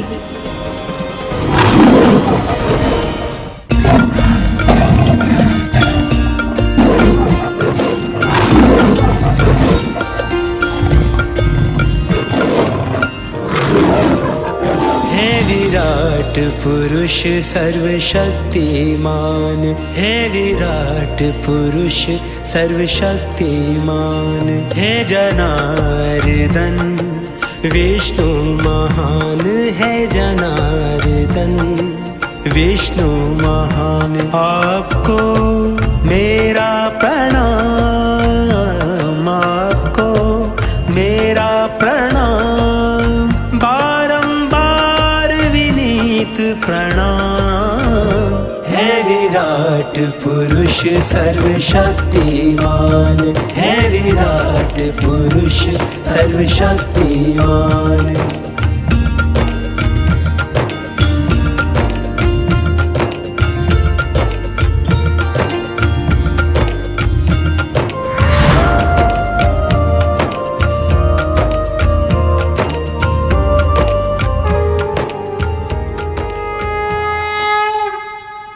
माँ, मैंने आज तक बस भक्ति की थी। आज पहली बार अपने भीतर बसे प्रभु का आभास हुआ है मुझे।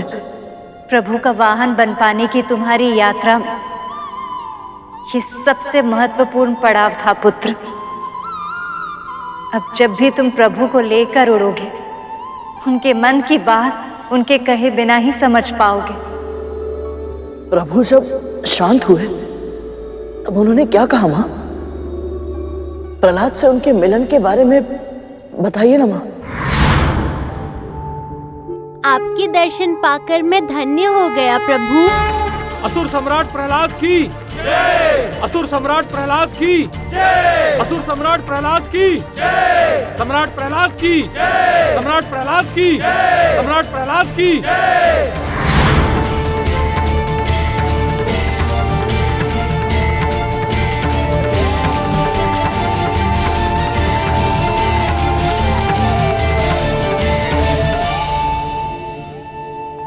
मुनिवर नारद, माँ लक्ष्मी प्रणाम।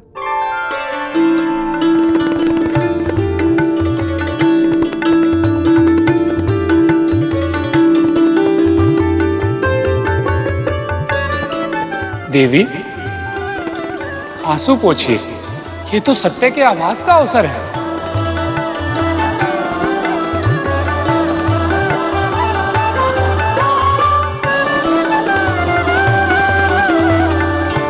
दुखी मत हो पुत्री, ये तुम्हारी पति की इच्छा थी। पिछले जन्म में वो प्रभु की बहुत बड़े भक्त थे, किंतु एक श्राप के कारण इस रूप में यहाँ जन्म लिया। शीघ्र ही उन्हें प्रभु के चरणों में वैकुंठ लोक में स्थान मिलेगा, और ये सब केवल तुम्हारे पुत्र के कारण संभव हुआ है। उसके इस अतुलनीय भक्ति के कारण हुआ ये सब।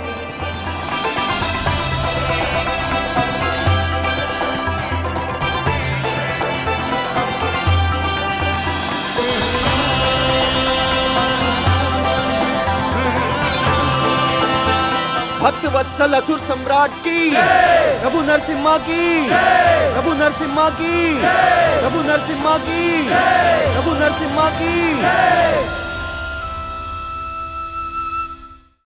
आपने बहुत अच्छी कथा सुनाई माँ, मन प्रसन्न हो गया। जब एक अवतार की कथा ने मन को मुग्ध कर दिया, तो अन्य अवतारों के बारे में जानना कितना रोचक होगा। मुझे सभी अवतारों के बारे में बताइए ना माँ। निकट भविष्य में असुरराज बलि तीनों लोगों पर नियंत्रण प्राप्त करना चाहेंगे, तो प्रभु वामन अवतार लेंगे। उसके बाद जब पृथ्वी के राजा महाराजा अधर्म के मार्ग को अपना लेंगे, तब उन अधर्मी क्षत्रियों के अधर्म का अंत करने हेतु प्रभु महर्षि परशुराम के रूप में अवतार लेंगे। फिर अपने 7वें अवतार में प्रभु श्री राम के रूप में न केवल असुरों का अंत करेंगे, बल्कि समाज के समक्ष मर्यादापूर्ण जीवन जीने का परिमाण प्रस्तुत करके मर्यादा पुरुषोत्तम कहलाएंगे। पर जब द्वापर युग आएगा, तो प्रभु 16 कलाओं में प्रवीण श्री कृष्ण के रूप में अवतार लेंगे। फिर कलयुग के आरंभ में प्रभु बुद्धा के रूप में अवतार लेकर सृष्टि को अहिंसा और द्वेष मुक्त जीवन जीने का पाठ सिखाएंगे। और 10वें अवतार माँ, वो कैसे होंगे? प्रभु का 10वां और अंतिम अवतार भगवान कल्की के रूप में होगा। पल पल अपने भक्तों के साथ रहते हैं, और उनकी रक्षा के लिए स्वयं को कितना कष्ट देते हैं। सचमुच माँ, प्रभु प्रभु धन्य है।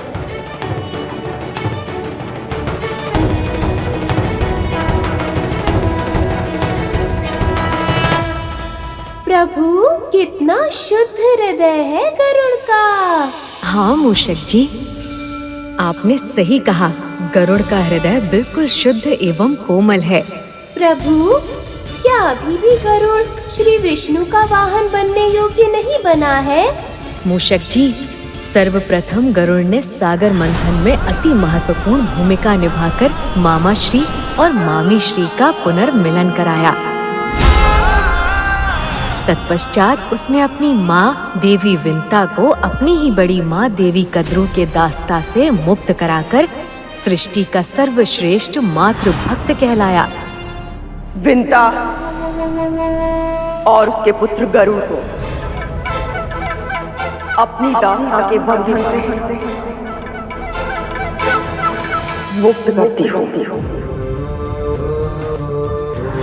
और फिर नवरात्रि के 9 व्रत रखकर उसने देवी आदि शक्ति से भी आशीर्वाद अर्जित किया है। शक्ति के इस परिचय के बाद अब तुम अपने आराध्य विष्णु के भार को वहन करने की क्षमता प्राप्त कर पाओगे। हाँ प्रभु, और तो और अब वो अपने भीतर अपने स्वामी प्रभु विष्णु का भी आभास कर पाता है। सही कहा आपने मूषक जी। इसीलिए अब वो पूर्ण रूप से मामा श्री का वाहन बनने योग्य बन गया है। किंतु हर लीला के घटित होने हेतु उचित अवसर का आना अति आवश्यक है। बेचारा गरुड़, न जाने कब आएगा वो अवसर जब उसकी अपने स्वामी का वाहन बनने की इच्छा पूर्ण हो पाएगी। देवराज, पृथ्वी पर बिताए 9 दिन जो आनंद देते हैं उसका वर्णन कर पाना भी असंभव है देवराज।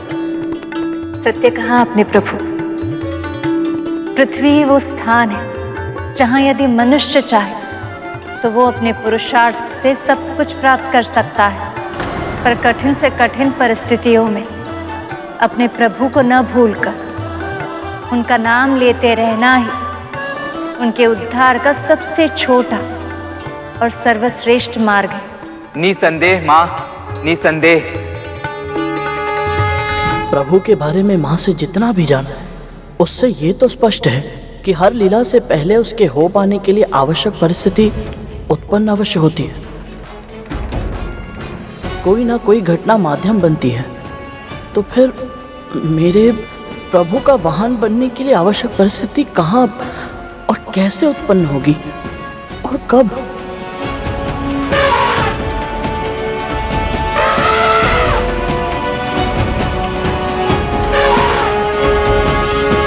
जल में पिताजी, जल से मुझे भय लगता है।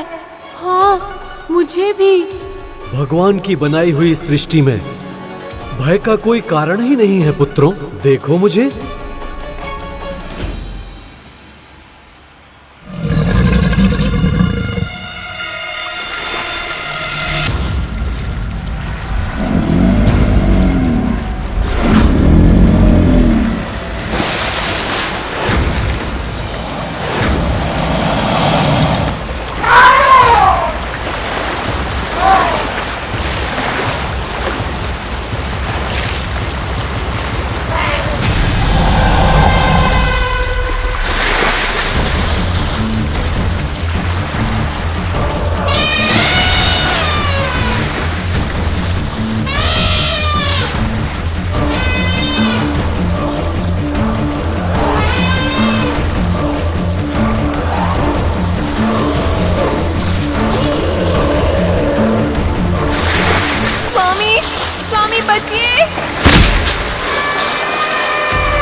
दुष्ट लगता है भयभीत होकर भाग गया।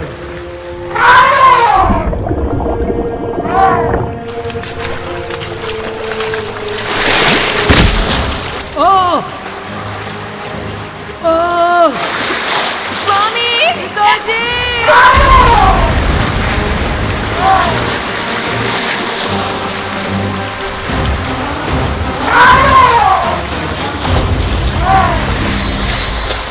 माँ, पिताजी को कुछ होगा तो नहीं? मौन क्यों हो? बोलो ना माँ, बताओ ना।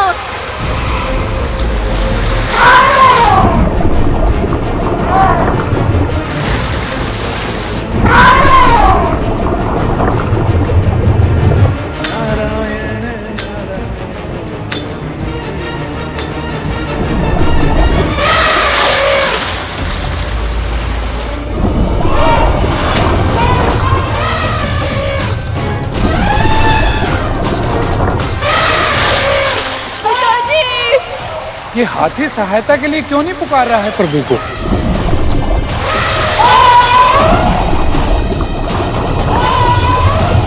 क्या ये नहीं जानता कि शरणागत हुए बिना प्रभु की कृपा नहीं मिलती? ये मुझे बहुत गहराई तक ले आया है। शीघ्र ही कुछ करना होगा।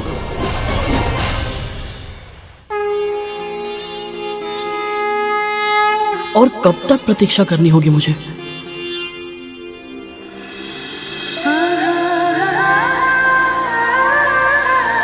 महारानी ने हमारे साथ जो कुछ भी किया उसके बाद भी आपका चित्त इतना प्रसन्न कैसे? चित्त चंचल होता है गरुड़, अपनी वर्तमान परिस्थिति से कभी संतुष्ट नहीं होता।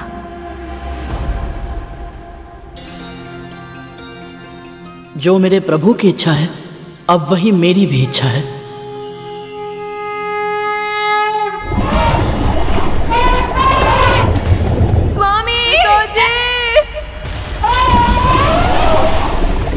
अब जल में संतुलन बनाना कठिन हो रहा है। यदि ऐसे ही कुछ समय और बीता तो मृत्यु निश्चित है। इतने गहरे जल में मेरी शक्ति निरंतर कम होती जा रही है। इससे पहले कि इस दुष्ट मगरमच्छ का प्रयास सफल हो जाए, मुझे प्रभु श्री नारायण की शरण में जाना होगा।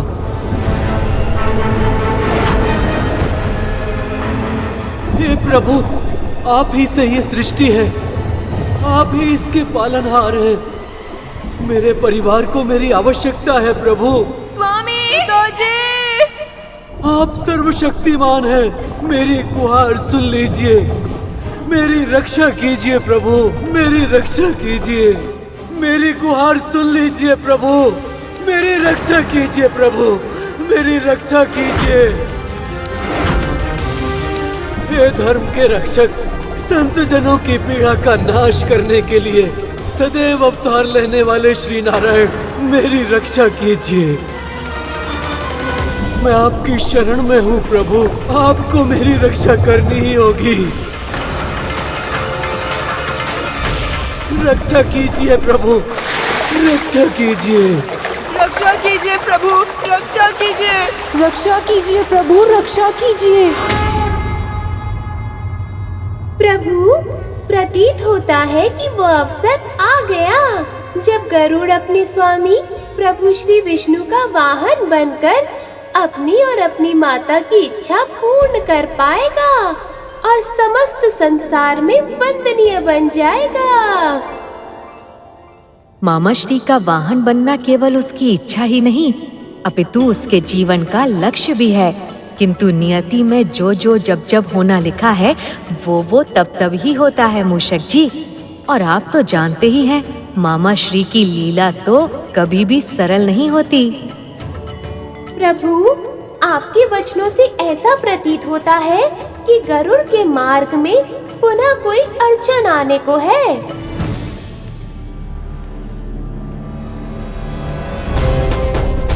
प्रभु मेरी ओर आ रहे। लगता है जिस समय की मुझे प्रतीक्षा थी वो समय आ गया। प्रभु,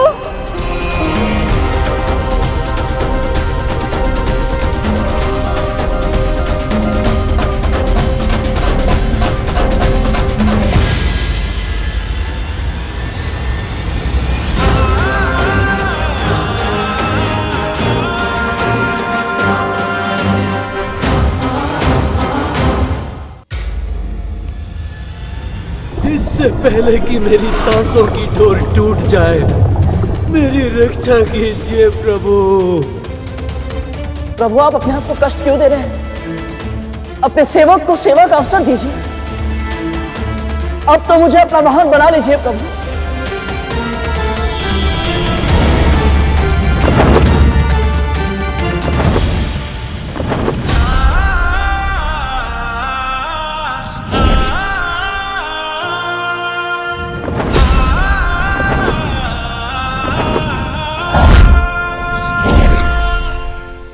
पुत्र गरुड़, अंततः तुमने अपने जीवन का लक्ष्य प्राप्त कर ही लिया है।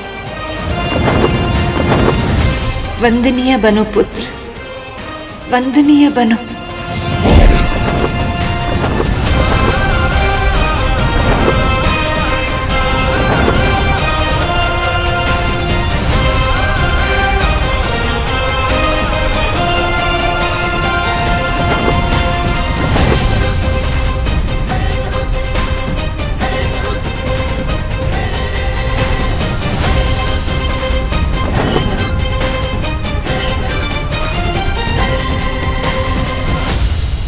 समय बीतता जा रहा है प्रभु, मेरी सांस उखड़ रही है। अपने भक्त के प्राण बचाइए प्रभु, रक्षा कीजिए।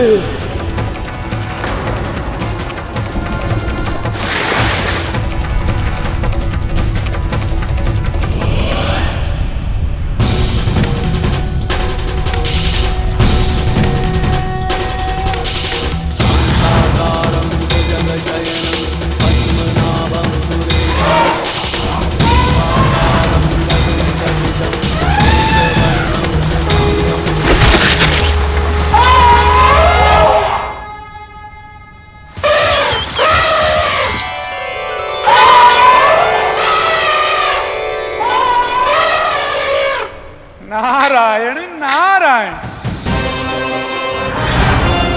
धन्यवाद प्रभु।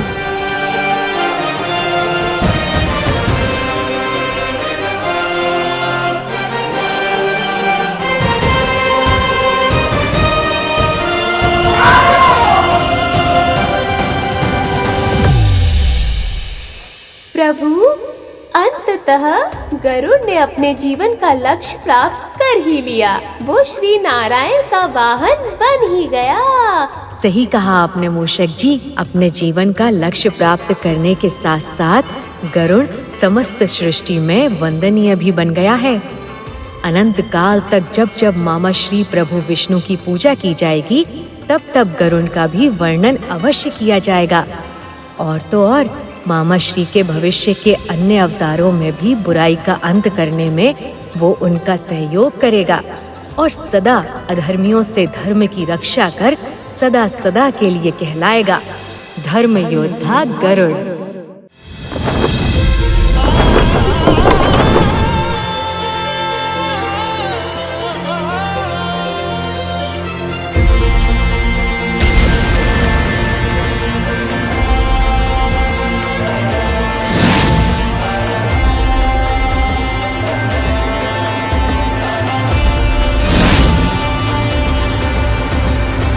गरुड़, तुमने सिद्धि प्राप्त करके भी धैर्य का परिचय दिया और अपने आप को मेरे लिए पूरी तरह समर्पित कर दिया।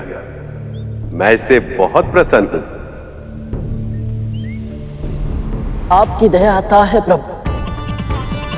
मैं कृतज्ञ हूं मां लक्ष्मी का, भाई शेषनाग का, सभी देवी देवताओं का और सबसे अधिक मेरी मां विंता का, जिनके मार्गदर्शन और आशीर्वाद के बिना ये यात्रा करना मेरे लिए असंभव था।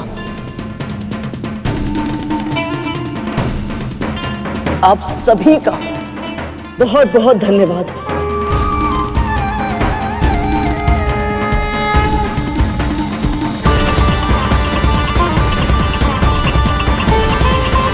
मां, प्रभु, आइए अपना आसन ग्रहण कर लीजिए।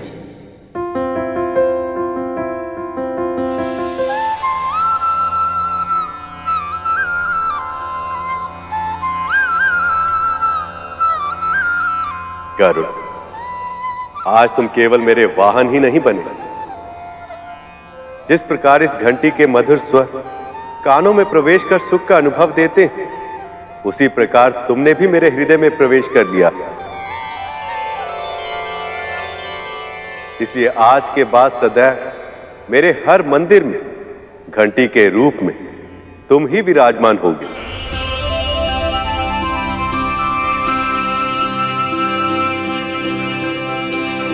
आपकी कृपा अनंत है प्रभु।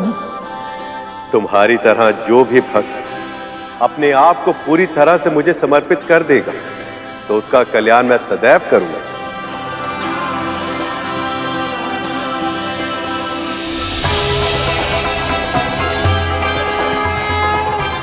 भक्त वत्सल, धर्मपरायण, सर्वशक्तिमान प्रभु श्री नारायण की जय। प्रभु श्री नारायण की जय। प्रभु श्री नारायण की जय। प्रभु श्री नारायण की जय। प्रभु श्री नारायण की जय। प्रभु श्री नारायण की जय।